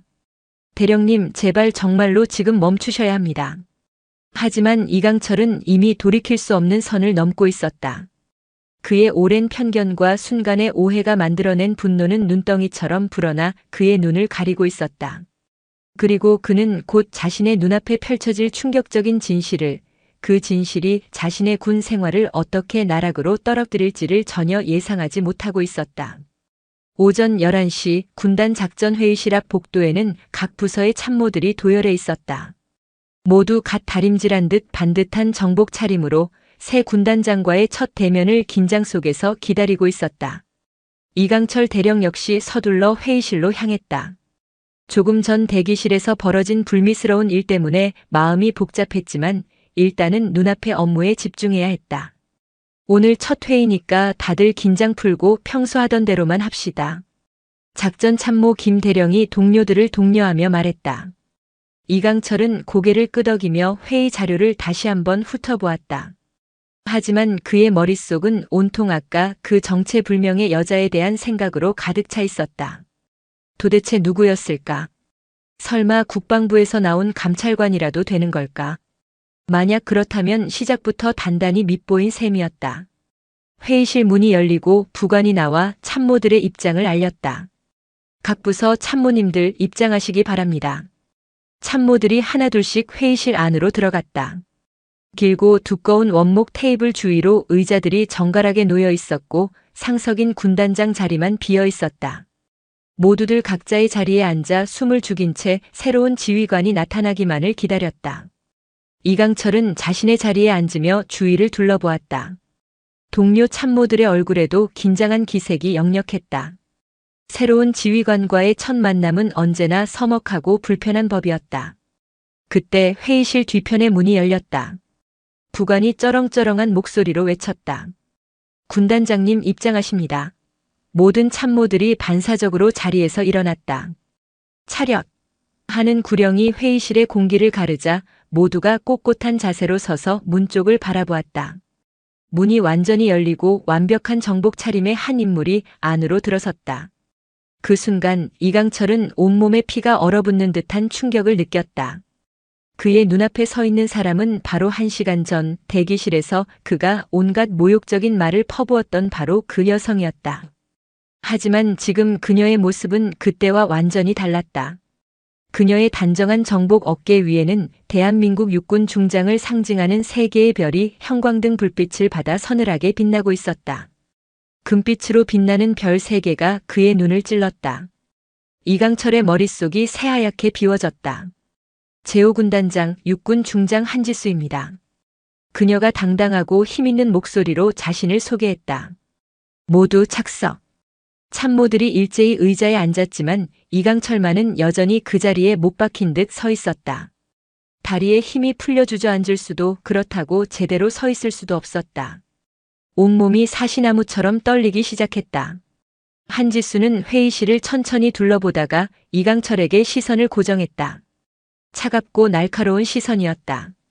거기 서 있는 분 인사참모 박태준 대령 맞으시죠? 예, 그렇습니다. 이강철이 간신히 대답했다. 목소리가 염소처럼 떨려 나왔다. 아까 지휘관 대기실에서 뵌 분이시군요. 한지수의 목소리에는 어떤 감정도 실려 있지 않았다. 그래서 더 무서웠다. 그때 보니 목소리가 상당히 우렁차시던데 상관에 대한 기본 예의는 배우지 못하셨나 봅니다. 순식간에 회의실 안의 공기가 얼어붙었다. 다른 참모들은 무슨 영문인지 몰라 서로의 눈치만 살피고 있었다. 이강철의 등줄기에서는 식은땀이 폭포수처럼 흘러내렸다. 죄송합니다. 정말 죄송합니다. 이강철이 떨리는 목소리로 사과했다. 그때는 군단장님이신 줄 미처 몰라뵈었습니다. 몰라봤다고 하셨습니까? 한지수가 고개를 살짝 기울였다. 그렇다면 다행입니다. 만약 내 신분을 알고도 그런 무례를 범했다면 오늘 이 회의에 앉을 자격은 없었을 테니까요. 이강철은 더 이상 아무 말도 할 수 없었다. 자신이 얼마나 끔찍하고 돌이킬 수 없는 실수를 저질렀는지 뒤늦게 깨달았다. 군 조직에서 그것도 첫 대면에서 상급자에게 그런 모욕적인 언행을 한 것은 용서받을 수 없는 하극상이었다. 한지수가 회의 자료를 펼치며 말했다. 앞으로 이 부대를 함께 이끌어갈 참모진들과 인사를 나누고 싶었는데 첫 만남이 이렇게 되어서 유감입니다. 다른 참모들도 이제 대강의 상황을 파악했다. 이강철이 무언가 엄청난 실수를 저질렀다는 것을 눈치챈 것이다. 모두들 조심스러운 눈빛으로 이강철을 힐끔거렸다. 하지만 이미 벌어진 일이니 앞으로는 서로 존중하며 일해봅시다. 한지수가 다른 참모들을 둘러보며 말했다. 각자 자기소개 부탁드립니다. 작전 참모부터. 작전 참모를 시작으로 한 명씩 자기소개를 이어갔다. 마침내 이강철의 차례가 되자 회의실의 모든 시선이 그에게로 집중되었다. 이강철은 떨리는 목소리로 거의 기어들어가는 목소리로 겨우 말했다. 인사참모부 대령 이강철입니다. 네, 알겠습니다. 한지수는 짧고 간단하게 대답했다. 더 이상 그에게 어떤 특별한 관심도 보이지 않았다. 그 무관심이 이강철에게는 더 큰 공포로 다가왔다. 회의가 진행되는 동안 이강철은 거의 입을 열지 못했다. 한지수는 각 부서별 현황을 날카롭게 점검하고 앞으로의 운영 방침을 명확하게 설명했다. 그녀의 지시는 논리정연했고 부대 상황에 대한 파악은 놀라울 정도로 정확했다. 평소 회의에서 가장 적극적으로 의견을 개진하고 다른 참모들의 의견을 주도하던 이강철이었지만 오늘 그는 완전히 위축되어 있었다. 이번 분기 장교 보수 교육 계획은 어떻게 되어 있습니까? 한지수가 인사참모의 업무에 대해 질문했다. 이강철이 더듬거리며 대답했다. 그게 현재 검토 중에 있습니다. 검토 중이라고 하셨는데 구체적인 진행 상황은 어떻습니까? 이전 계획 안의 문제점은 무엇이었고 개선 방향은 어떻게 잡고 있습니까? 이강철은 제대로 대답하지 못했다. 머릿속이 하얗게 변해 평소라면 줄줄 외웠을 업무 내용조차 제대로 정리되지 않았다. 결국 그의 옆에 앉아있던 부하 참모가 대신 일어나 상황을 설명해야 했다. 회의가 끝나자 참모들이 하나둘씩 자리를 떴다. 이강철도 쥐구멍에라도 숨고 싶은 심정으로 서둘러 자리에서 일어났지만 등 뒤에서 한지수의 차가운 목소리가 들려왔다. 이강철 대령, 잠시 남아 계시죠. 다른 참모들이 모두 빠져나간 뒤 넓은 회의실에는 이강철과 한지수 단둘만 남았다. 무거운 침묵이 흘렀다. 이강철은 차마 고개를 들지 못한 채 사형 선고를 기다리는 죄인처럼 서 있었다. 그의 군 생활 26해 동안 이토록 굴욕적이고 두려운 순간은 없었다. 오늘 일은 이번 한 번만 넘어가겠습니다. 한지수가 마침내 입을 열었다. 그녀의 목소리는 여전히 차분했지만 그 안에는 강철 같은 단호함이 서려 있었다. 이강철은 뜻밖의 말에 희미한 안도의 한숨을 내쉬려다 이어지는 그녀의 말에 다시 숨을 멈췄다. 하지만 앞으로는 실수하지 마십시오. 군인으로서 상관에 대한 기본적인 예의는 지켜주시기 바랍니다. 그리고 그녀는 잠시 말을 멈췄다. 이강철이 긴장하며 다음 말을 기다렸다. 대령의 그 낡고 편협한 생각이 다른 부대원들에게 전염되지 않도록 각별히 주의하십시오. 이곳은 당신의 아집을 펼치는 곳이 아니라 국가를 위해 헌신하는 군대입니다. 뼈를 때리는 듯한 질책이었다. 그녀는 이미 그의 속을 모두 꿰뚫어 보고 있었다. 감사합니다. 그리고 정말 죄송합니다. 이강철이 고개를 깊이 숙이며 사과했다. 하지만 그는 몰랐다. 이것이 끝이 아니라 이제부터가 진짜 시작이라는 것을. 그날 이후 이강철의 군 생활은 완전히 뒤바뀌었다. 이전까지 그는 군단 내에서 누구도 무시할 수 없는 실세 참모로 통했다. 하지만 이제 동료들조차 그를 슬금슬금 피하기 시작했다. 복도에서 마주치면 어색한 경례만 주고받을 뿐 예전처럼 편하게 농담을 건네거나 업무 협의를 하는 일은 사라졌다. 이 대령, 어제 회의는 어땠나? 작전 참모 김 대령이 조심스럽게 물어왔다. 이강철은 억지 웃음을 지으며 대답했다. 뭐 별거 있었겠나. 그냥 하던 대로 업무 보고했지. 하지만 실제로는 전혀 달랐다. 한지수는 이강철에게 직접적으로 질책하거나 불이익을 주지 않았다. 오히려 그녀는 더욱 교묘하고 치명적인 방식으로 그의 숨통을 조여오고 있었다. 보고 체계를 은근슬쩍 바꾸어 중요한 안건들은 다른 참모들을 통해 먼저 보고를 받았다. 이강철의 의견은 회의에서 거의 반영되지 않았고 그가 올린 서류들은 사소한 토시 하나까지 지적당하며 몇 번이고 반려되었다. 인사참모부에서 올린 하반기 부사관 훈련 계획안 전면 재검토해서 내일 오전까지 다시 제출하세요. 현장 상황이 전혀 반영되지 않은 탁상 공론에 불과합니다. 한지수가 모든 참모들이 모인 자리에서 차갑게 지시했다. 예, 알겠습니다. 이강철이 얼굴이 벌개진 채 고개를 숙였다. 속에서는 분노가 부글부글 끓어올랐다. 그 훈련 계획안은 지난 몇 주간 실무자들과 수십 번의 회의를 거쳐 만든 그 어떤 계획안보다 완벽하다고 자부했던 것이었다. 하지만 한지수는 유독 그의 업무에만 현미경을 들이대며 혹독한 잣대를 적용하고 있었다. 점심시간 이강철은 홀로 군내 식당 구석 자리에 앉아 밥을 먹었다. 예전 같으면 그의 주변으로 동료들이 구름처럼 몰려들어 함께 식사를 하며 담소를 나누었지만 이제는 아무도 그의 옆에 앉으려 하지 않았다. 모두들 새 군단장의 눈치를 보고 있는 것이었다. 참으로 기가 막힌 노릇이었다. 별 3개가 뭐라고 저렇게까지 설설 기어야 한단 말인가. 그때 옆 테이블에서 젊은 장교들이 나누는 대화 소리가 들려왔다. 새로 오신 군단장님 정말 대단하지 않습니까? 어제 작전 브리핑 들어보니까 전술적 식견이 장난이 아니시던데요. 맞아, 들리는 소문으로는 특전사 여군 대대 출신이라고 하던데. 실전 경험도 풍부하시고 카리스마가 장난 아니야. 이강철은 저도 모르게 귀를 기울였다. 한지수에 대한 소문들이 부대 내에 빠르게 퍼지고 있었다. 그리고 놀랍게도 그 평가는 대부분 긍정적이었다. 그런데 인사참모님은 요즘 좀 위태로워 보이시지 않아요? 군단장님께 단단히 찍히신 것 같던데. 한 장교가 작은 목소리로 말하자 다른 장교가 그의 옆구리를 찌르며 제지했다. 조심해. 그런 말 함부로 하는 거 아니야. 하지만 이강철은 모든 것을 똑똑히 들었다.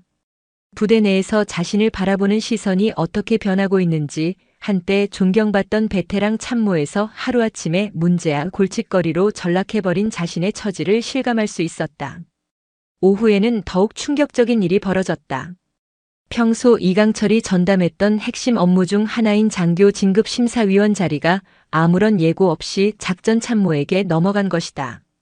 공식적인 이유는 업무 효율화였지만 군단 내에서 그의 막강했던 권한을 축소하려는 의도라는 것을 모르는 사람은 없었다. 대령님, 이번 장교 진급 심사 관련 업무는 이제부터 작전 참모부에서 주관하게 되었습니다. 부하 참모가 미안한 표정으로 보고했다. 이강철의 얼굴이 분노로 일그러졌다. 무슨 소리야? 장교 진급 심사는 인사참모의 고유 권한이야. 군단 규정에도 그렇게 명시되어 있어. 군단장님께서 직접 내리신 지시라서 저희도 어쩔 수가 없습니다. 이강철은 주먹을 꽉 쥐었다. 책상 위 결제판을 집어 던지고 싶은 충동을 간신히 참았다. 이것은 명백히 자신을 겨냥한 보복이었다. 한지수는 직접 칼을 휘두르지 않고 서서히 그의 팔다리를 잘라내며 고사시키고 있었다. 그날 저녁 이강철은 부대 밖 허름한 포장마차에서 혼자 소주를 마셨다. 쓴 소주가 목구멍을 타고 넘어갈 때마다 26해의 군 생활이 주마등처럼 스쳐 지나갔다. 내가 이 군대에서 어떻게 살아남았는데. 이강철이 술잔을 테이블에 내려치며 중얼거렸다. 계집 하나 때문에 내 모든 것이 무너져야 한단 말인가. 술이 들어가자 억눌렀던 불만과 분노가 본물 터지듯 쏟아져 나왔다. 별 3개? 웃기지 말라 그래.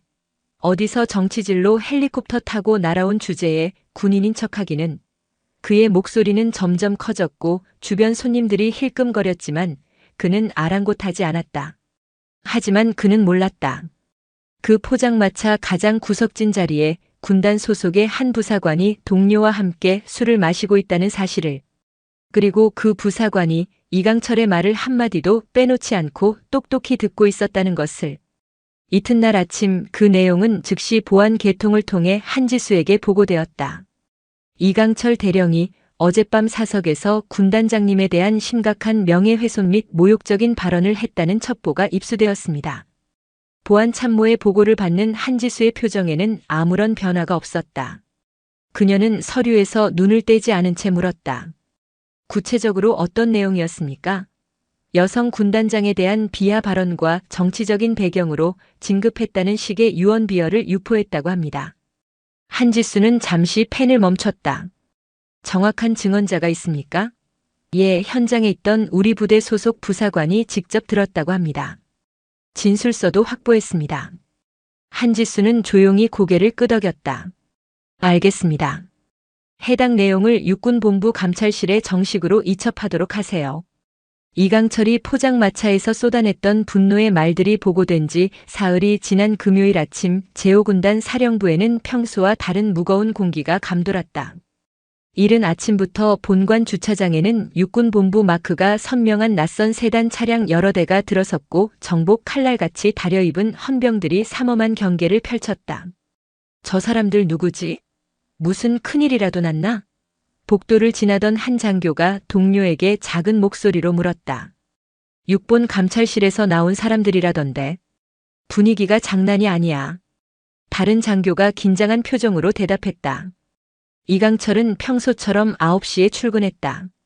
사무실 문을 열고 들어가려는데 안에서 낯선 목소리들이 들려왔다. 이상하다 싶어 문을 살짝 열어보니 정복을 입은 낯선 군인 2명이 자신의 책상 서랍을 열어젖히고 서류들을 뒤지고 있었다. 지금 여기서 뭐 하시는 겁니까? 이강철이 놀라 소리치며 안으로 들어섰다. 그때 등 뒤에서 누군가가 그의 어깨를 툭 쳤다. 돌아보니 날카로운 눈매의 낯선 대령이 서 있었다. 당신이 이강철 대령이요? 그가 차가운 목소리로 물었다. 나는 육군본부 감찰실 감찰 1과장 정민호 대령이요. 이강철의 심장이 쿵 하고 바닥으로 떨어졌다. 감찰실이라는 말을 듣는 순간 온몸의 피가 차갑게 식는 것 같았다. 하지만 아직 구체적으로 무슨 일인지는 알 수 없었다. 감찰실에서 저에게 무슨 볼일이십니까? 이강철이 당황하며 물었다. 정민호 대령의 입에서 나온 말은 청천벽력과도 같았다. 이강철 대령, 당신을 상관 모욕 및 군 기강 문란 혐의로 긴급 체포합니다. 당신은 묵비권을 행사할 수 있으며 변호사를 선임할 권리가 있소. 체포라니요. 상관 모욕이라니 저는 그런 짓을 한 적이 없습니다. 며칠 전 부대 외부 민간 주점에서 현 군단장에 대한 심각한 수준의 모욕적인 발언을 한 혐의요. 증인과 증거는 이미 모두 확보된 상태입니다. 감찰관이 서류처를 펼쳐 보이며 설명했다. 그제야 이강철은 며칠 전 포장마차에서 술에 취해 내뱉었던 말들이 떠올랐다. 당시에는 그저 단순한 푸념, 술주정 정도로 생각했는데 그것이 이렇게 자신의 목에 칼을 겨눌 줄은 꿈에도 몰랐다. 그건 그냥 술김에 개인적인 의견을 말한 것뿐입니다. 이강철이 필사적으로 변명했다. 술을 마셨다고 해서 상관에 대한 모독이 정당화되지는 않소. 정민호 대령이 단호하게 말했다. 더군다나 현 지휘관에 대한 정치적 편견을 드러내고 허위 사실을 유포한 것은 군의 위계 질서를 뿌리부터 흔드는 매우 중대한 범죄 행위요. 이강철의 이마에서 굵은 땀방울이 흘러내렸다. 자신이 얼마나 끔찍한 실수를 저질렀는지, 그리고 그 배후에 한지수가 있다는 것을 이제야 깨달았다. 그녀는 자신을 용서한 것이 아니었다. 더 큰 올가미를 던지기 위해 잠시 기다렸을 뿐이었다. 조사실로 연행하시오. 감찰관의 지시에 헌병 2명이 다가와 이강철의 양팔을 붙잡았다. 그는 속수무책으로 끌려나갔다. 복도를 걸어가는 동안 수많은 부대원들의 시선이 그에게로 집중되었다. 동정, 경멸, 호기심 그리고 조롱이 섞인 눈빛들이 날카로운 파편처럼 그의 온몸에 박혔다. 26해 동안 쌓아온 그의 명예와 자존심이 그 짧은 복도를 걷는 동안 산산조각 나고 있었다. 육군본부 직할의 어둡고 차가운 조사실에서 혹독한 조사가 시작되었다. 감찰관들은 그날 밤 포장마차에서 했던 발언들을 녹음 파일까지 틀어주며 하나하나 확인했다. 계집 하나 때문에 내 군 생활이 무너져야겠냐, 정치질로 헬리콥터 타고 날아온 주제에 전부 본인이 한 발언 맞습니까? 감찰관이 날카롭게 추궁했다. 이강철은 더 이상 변명할 수 없었다. 술에 취해 내뱉은 말들은 명백한 증거가 되어 그의 숨통을 조여왔다. 그때는 감정적으로 격해서 감정적이라고 해서 군 기강을 무너뜨리는 발언이 용납될 수는 없습니다. 대령식이나 되신 분이 그런 기본적인 것도 모르십니까? 조사는 밤늦도록 계속되었다. 이강철은 점점 절망의 늪으로 빠져들었다. 아무리 변명하고 호소해봐도 자신이 저지른 잘못이 명백하다는 사실을 부인할 수 없었다. 며칠 후 그에 대한 징계위원회가 열렸고 결과는 가혹했다. 이강철 대령 현 보직에서 해임하고 강원도 최전방 GOP 인근의 예비전력관리연대장으로 전보 조치한다. 사실상의 좌천, 아니 군인으로서의 사형 선고나 다름없었다. 예비전력관리연대는 현역에서 물러난 장성들의 마지막 휴식처 혹은 문제를 일으킨 장교들의 유배지로 불리는 곳이었다. 그곳으로 간다는 것은 군인으로서의 모든 경력이 끝났음을 의미했다. 명령서를 받아든 이강철은 한참 동안 멍하니 서 있었다. 26해의 세월이 그 여자와의 단 한 번의 잘못된 만남으로 인해 물거품처럼 사라져버렸다. 전출 명령이 내려지고 일주일이 흘렀다. 이강철에게 남은 시간은 이제 일주일뿐이었다. 그의 사무실은 이미 짐을 싸기 시작한 상자들로 어수선했다. 26년간 몸담았던 제오군단, 그의 청춘과 자부심이 모두 녹아있는 이곳을 이렇게 초라하게 떠나게 될 줄은 꿈에도 몰랐다.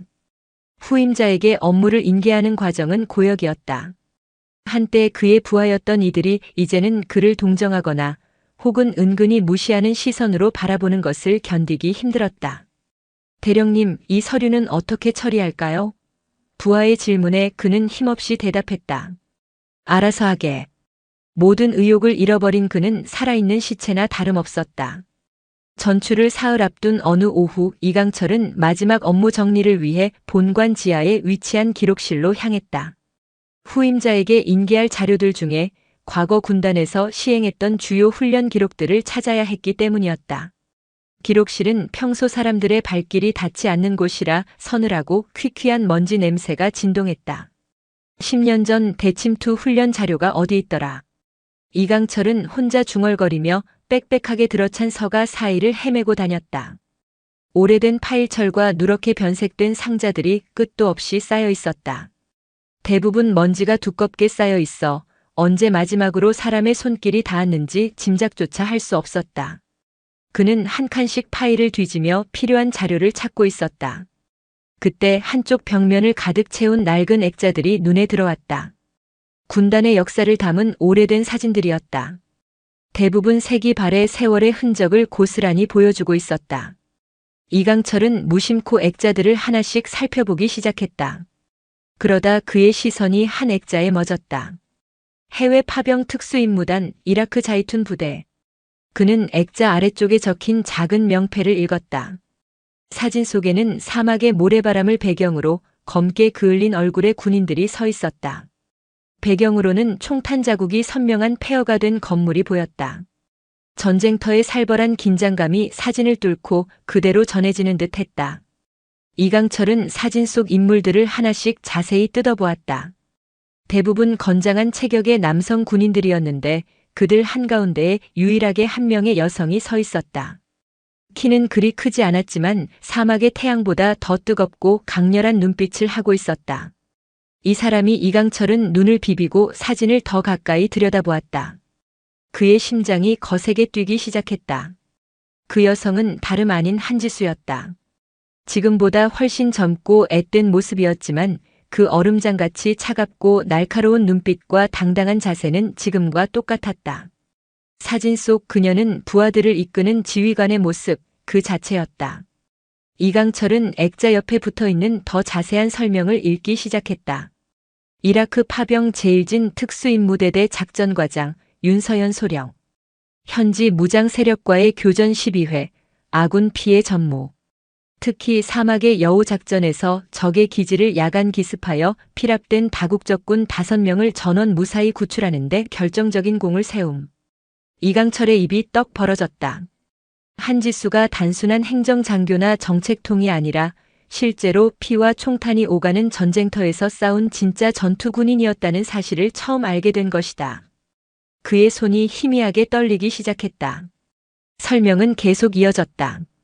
다른 액자에는 소말리아 해적으로부터 우리 선박을 구출한 청해부대의 사진이 걸려 있었다. 아덴만 여명작전 제2팀 돌격팀장 윤서현 중령. 인질 구출 작전 최선봉에서 팀을 지휘 해적 5명 사살 8명 생포. 인질 21명 전원 구출. 사진 속 한지수는 해군 함정 갑판 위에서 얼굴에 위장크림을 바른 채 작전 지시를 내리고 있었다. 그녀의 주변에 있던 UDT실 대원들이 모두 절대적인 신뢰의 눈빛으로 그녀의 말에 집중하고 있는 모습이었다.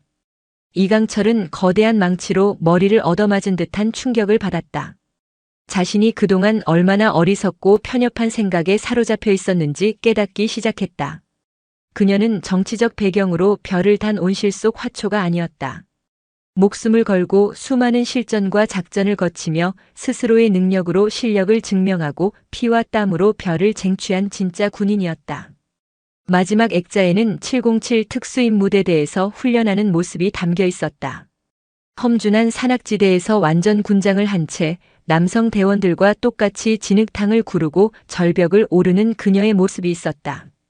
남성 대원들에게 조금도 뒤처지지 않고 오히려 그들을 이끌며 앞장서는 모습이었다. 이분이 정말 이런 분이셨구나. 이강철은 너덜너덜해진 정신으로 중얼거렸다. 그는 사진들 앞에서 한참을 넋나간 사람처럼 서 있었다. 지난 몇 주 동안 자신이 그녀에게 보였던 경멸과 모욕, 그리고 비아냥거림이 주마등처럼 스쳐 지나갔다. 그녀를 단순히 여자 군단장으로만 보고 그녀의 능력과 경험을 애써 무시하고 깎아내리려 했던 자신의 모습이 너무나도 부끄럽고 한심하게 느껴졌다. 나는 얼마나 바보 같은 짓을 한 것인가. 그는 자책하며 고개를 숙였다. 그동안 이강철은 한지수가 자신을 의도적으로 괴롭힌다고 생각했다. 하지만 지금 돌이켜보니 그녀는 단지 군인으로서, 지휘관으로서 당연히 해야 할 일을 했을 뿐이었다. 실전에서 단련된 그녀의 날카로운 리더십을 자신의 굳어버린 관성과 아집으로 받아들이지 못했던 것이다. 이강철은 다시 첫 번째 사진, 이라크 사막에서 찍은 그 사진을 바라보았다. 사진 속 젊은 한지수의 눈빛이 새롭게 보였다. 그것은 수많은 죽음의 위기를 넘나들며 살아남은 자의 눈빛, 진짜 군인의 눈빛이었다. 저 험한 곳에서 부하들을 한 명도 잃지 않고 무사히 데리고 나온 분에게 나는 도대체 무슨 짓을 한 것인가. 기록실을 나오면서 이강철의 마음은 완전히 무너져 내렸다. 자신이 그동안 얼마나 좁고 편협한 세상에 갇혀 살았는지 뼈저리게 깨달았다. 한지수에 대한 모든 오해와 편견 그리고 증오가 한순간의 부끄러움과 존경심으로 바뀌어 있었다. 복도를 걸으면서 그는 생각했다. 나는 지금까지 진짜 군인을 알아보지도 못했구나. 겉모습과 성별만으로 한 사람의 모든 것을 판단했던 거야. 사무실로 돌아온 이강철은 책상에 앉아 한참을 멍하니 있었다. 며칠 뒤면 이곳을 떠나야 하는 절망적인 상황이지만 이제는 그것보다 자신의 잘못을 인정하고 진심으로 사과해야 한다는 생각이 간절해졌다. 정말 부끄럽다. 이런 훌륭한 지휘관을 내가 감히 모욕했단 말인가. 그는 이제야 알 수 있었다. 한지수가 왜 그토록 엄격하고 철저했는지, 왜 그토록 높은 기준을 요구했는지. 생사를 오가는 실전에서 단련된 지휘관은 당연히 그래야만 했던 것이다. 하지만 이미 모든 것은 너무 늦어버렸다. 전출 명령은 번복될 수 없었고 그의 군 생활도 사실상 끝이 난 상태였다. 그래도 이강철은 마지막으로 자신이 할 수 있는 일이 딱 하나 남아있다고 생각했다. 떠나기 전 마지막으로 단 한 번이라도 그분께 군인 대 군인으로서 진심 어린 사과를 드려야 한다. 전출을 하루 앞둔 마지막 날 금요일 오후. 이강철은 모든 업무 정리를 마쳤다. 책상 위에는 후임자에게 넘겨줄 인수인계서 한 묶음만 덩그러니 남아 있었고 그의 개인 물품들은 이미 상자에 담겨 사무실 구석에 쌓여 있었다. 26해 동안 그의 세계였던 이곳을 떠날 시간이 다가오고 있었다. 대령님, 인수인계서 최종 확인 끝났습니다. 후임 참모가 서류를 들고 와서 말했다. 이강철은 고개를 끄덕이며 서류의 마지막 장에 서명을 했다. 그의 손이 희미하게 떨렸다. 수고했네. 앞으로 부대를 잘 부탁하네. 열심히 하겠습니다. 그동안 정말 고생 많으셨습니다. 후임 참모가 깍듯하게 인사하고 나갔다. 이제 정말로 모든 것이 끝났다. 하지만 이강철에게는 아직 해야 할 일이 하나 남아 있었다. 어제 기록실에서 한지수의 진짜 모습을 알게 된 뒤로 제대로 된 사과를 하고 싶다는 마음이 밤새 그의 가슴을 무겁게 짓눌렀다. 이강철은 자리에서 일어나 거울 앞에 섰다. 그는 흐트러진 정복의 옷깃을 바로잡고 단추 하나하나를 정성스럽게 잠갔다. 구겨진 계급장도 반듯하게 폈다. 마지막이니만큼 군인다운 가장 반듯한 모습으로 그녀를 만나고 싶었다. 오후 5시 퇴근 시간이 가까워진 시각, 이강철은 군단장실 문 앞에 도착했다. 문 앞을 지키고 있던 경비병이 그를 보더니 놀란 표정을 지었다. 최근 그가 군단장실 근처에 오는 일은 전무했기 때문이었다. 이강철 대령님, 어쩐 일이십니까? 경비병이 정중하게 물었다. 군단장님께 잠깐 뵙고 싶다고 전해주게. 이강철이 차분하고 낮은 목소리로 말했다. 경비병이 실내로 들어가 수화기를 들고 잠시 통화했다. 잠시 후 그가 나와서 이강철에게 말했다. 들어가시라고 하십니다. 이강철은 깊게 심호흡을 한 번 하고 군단장실의 두꺼운 문을 두드렸다. 대령 이강철, 보고드립니다. 들어오세요. 안에서 한지수의 목소리가 들려왔다. 문을 열고 들어가니 한지수는 책상에 앉아 산더미 같은 서류를 검토하고 있었다. 이강철이 들어왔지만 그녀는 고개조차 들지 않고 계속 업무에만 집중했다. 예상했던 냉담한 반응이었지만 이강철은 더 이상 놀라지 않았다. 말씀하세요. 한지수가 여전히 서류에서 눈을 떼지 않은 채 말했다. 이강철은 방 중앙에 정자세로 서서 힘겹게 입을 열었다. 먼저 죄송하다는 말씀을 드리고 싶습니다. 그제야 한지수가 고개를 들어 이강철을 바라보았다. 그녀의 눈빛은 여전히 차가웠다. 뭐가 죄송하다는 겁니까? 제가 무례했습니다. 이강철이 진심을 다해 말했다. 그의 목소리에는 깊은 회한이 담겨 있었다. 처음 배웠을 때부터 지금까지 저의 오만함과 편견이 얼마나 부끄러운 것이었는지 이제야 깨달았습니다. 한지수는 들고 있던 펜을 내려놓고 의자 등받이에 몸을 기댔다. 그녀는 팔짱을 낀 채 날카로운 눈으로 이강철을 뜯어보았다. 갑자기 무슨 깨달음이라도 얻으셨습니까? 어제 기록실에서. 이강철이 잠시 말을 멈췄다. 중장님의 과거 활동 기록들을 보았습니다. 이라크와 소말리아 그리고 특수전 부대에서의 기록들을. 한지수의 표정에 미세한 변화가 스쳐 지나갔다. 하지만 그녀는 여전히 차가운 표정을 유지했다. 그래서요. 제가 얼마나 무지하고 어리석었는지 알게 되었습니다. 이강철이 고개를 푹 숙이며 말했다. 저는 중장님을 정치적인 배경으로 쉽게 별을 단 분이라고 생각했습니다. 피와 땀으로 조국을 지켜오신 진짜 군인이셨는데 저는 처음부터 편견이라는 색안경을 끼고 멋대로 판단하고 모욕했습니다. 용서받지 못할 죄를 지었습니다. 한지수는 한참 동안 아무 말 없이 이강철을 바라보았다. 방 안에는 무거운 침묵만이 흘렀다. 당신은 처음부터 나를 군인으로 보지 않았어요. 마침내 그녀가 입을 열었다. 그저 여자로만 봤지. 그 말이 비수처럼 이강철의 가슴을 찔렀다. 너무나도 정확한 지적이었다. 맞습니다. 제가 틀렸습니다. 26해 동안 군복을 입고 살아왔으면서 동료 군인의 진짜 모습을 알아보지 못했다는 것이 더 큰 문제입니다. 한지수가 냉정하게 말했다. 이강철은 아무런 변명도 할 수 없었다. 그녀의 말이 모두 옳았기 때문이다. 자신이 얼마나 편협하고 다친 사고를 가지고 있었는지 뼈저리게 느끼고 있었다. 하지만 이강철이 조심스럽게 입을 열었다. 지금이라도 깨달았습니다. 진심으로 반성하고 있습니다. 처음부터 다시 배워야겠다고 생각했습니다. 한지수는 자리에서 일어나 창문 쪽으로 천천히 걸어갔다. 창밖으로는 연병장에서 저녁 점호를 준비하는 군인들의 모습이 보였다. 이 대령. 한지수가 창밖을 바라보며 말했다. 군복을 입었다면 2가지를 두려워하지 마시오. 2가지라니요? 이강철이 물었다. 한지수가 돌아서서 이강철을 똑바로 바라보았다. 첫째, 실수를 두려워하지 마시오. 누구나 실수는 할 수 있어. 하지만 그 실수에서 배우지 못하고 같은 실수를 반복하면 그건 진짜 문제가 되는 거요. 이강철은 조용히 고개를 끄덕였다. 그녀의 말이 그의 가슴에 깊이 와 닿았다.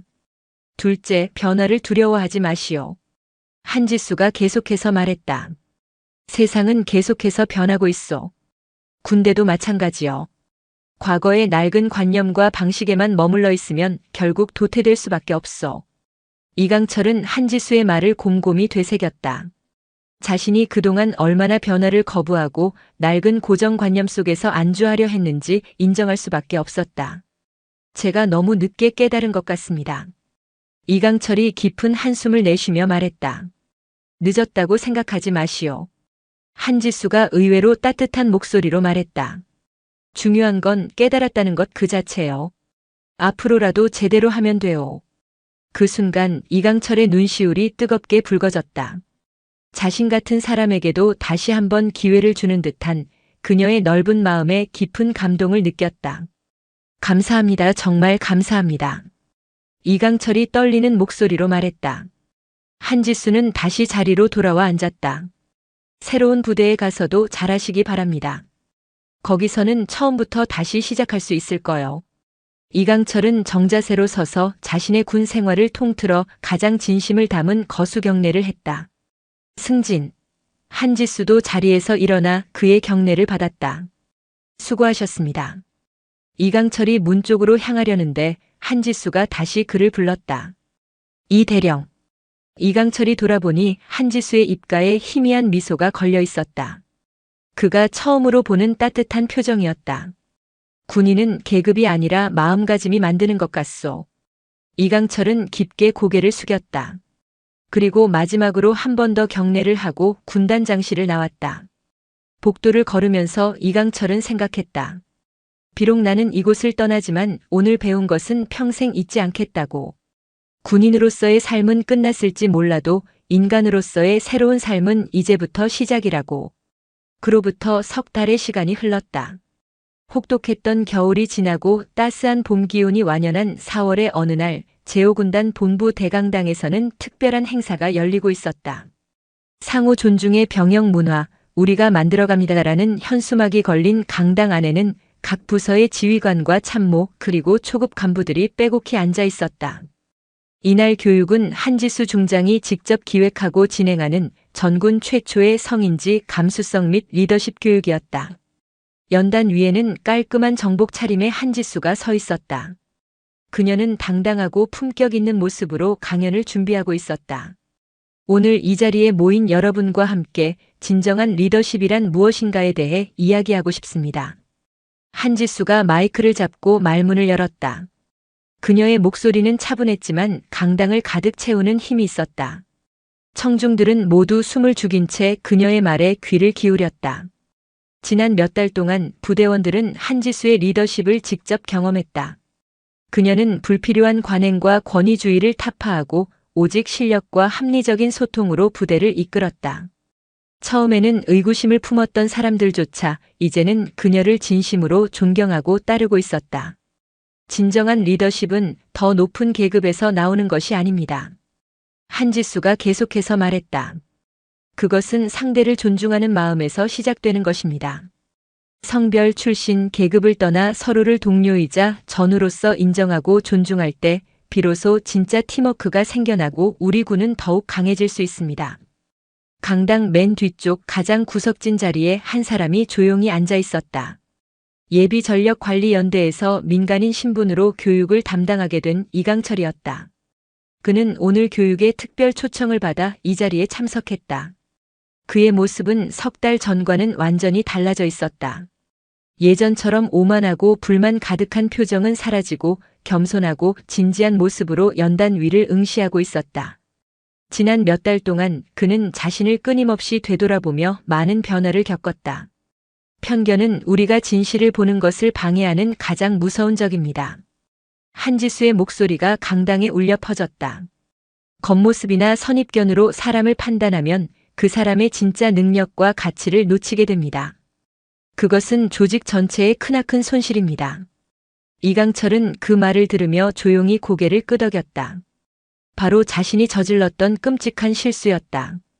한지수를 처음 보았을 때 그녀의 군인으로서의 모습이 아닌 여자라는 껍데기에만 집중해서 그녀의 진정한 가치를 알아보지 못했던 것이다.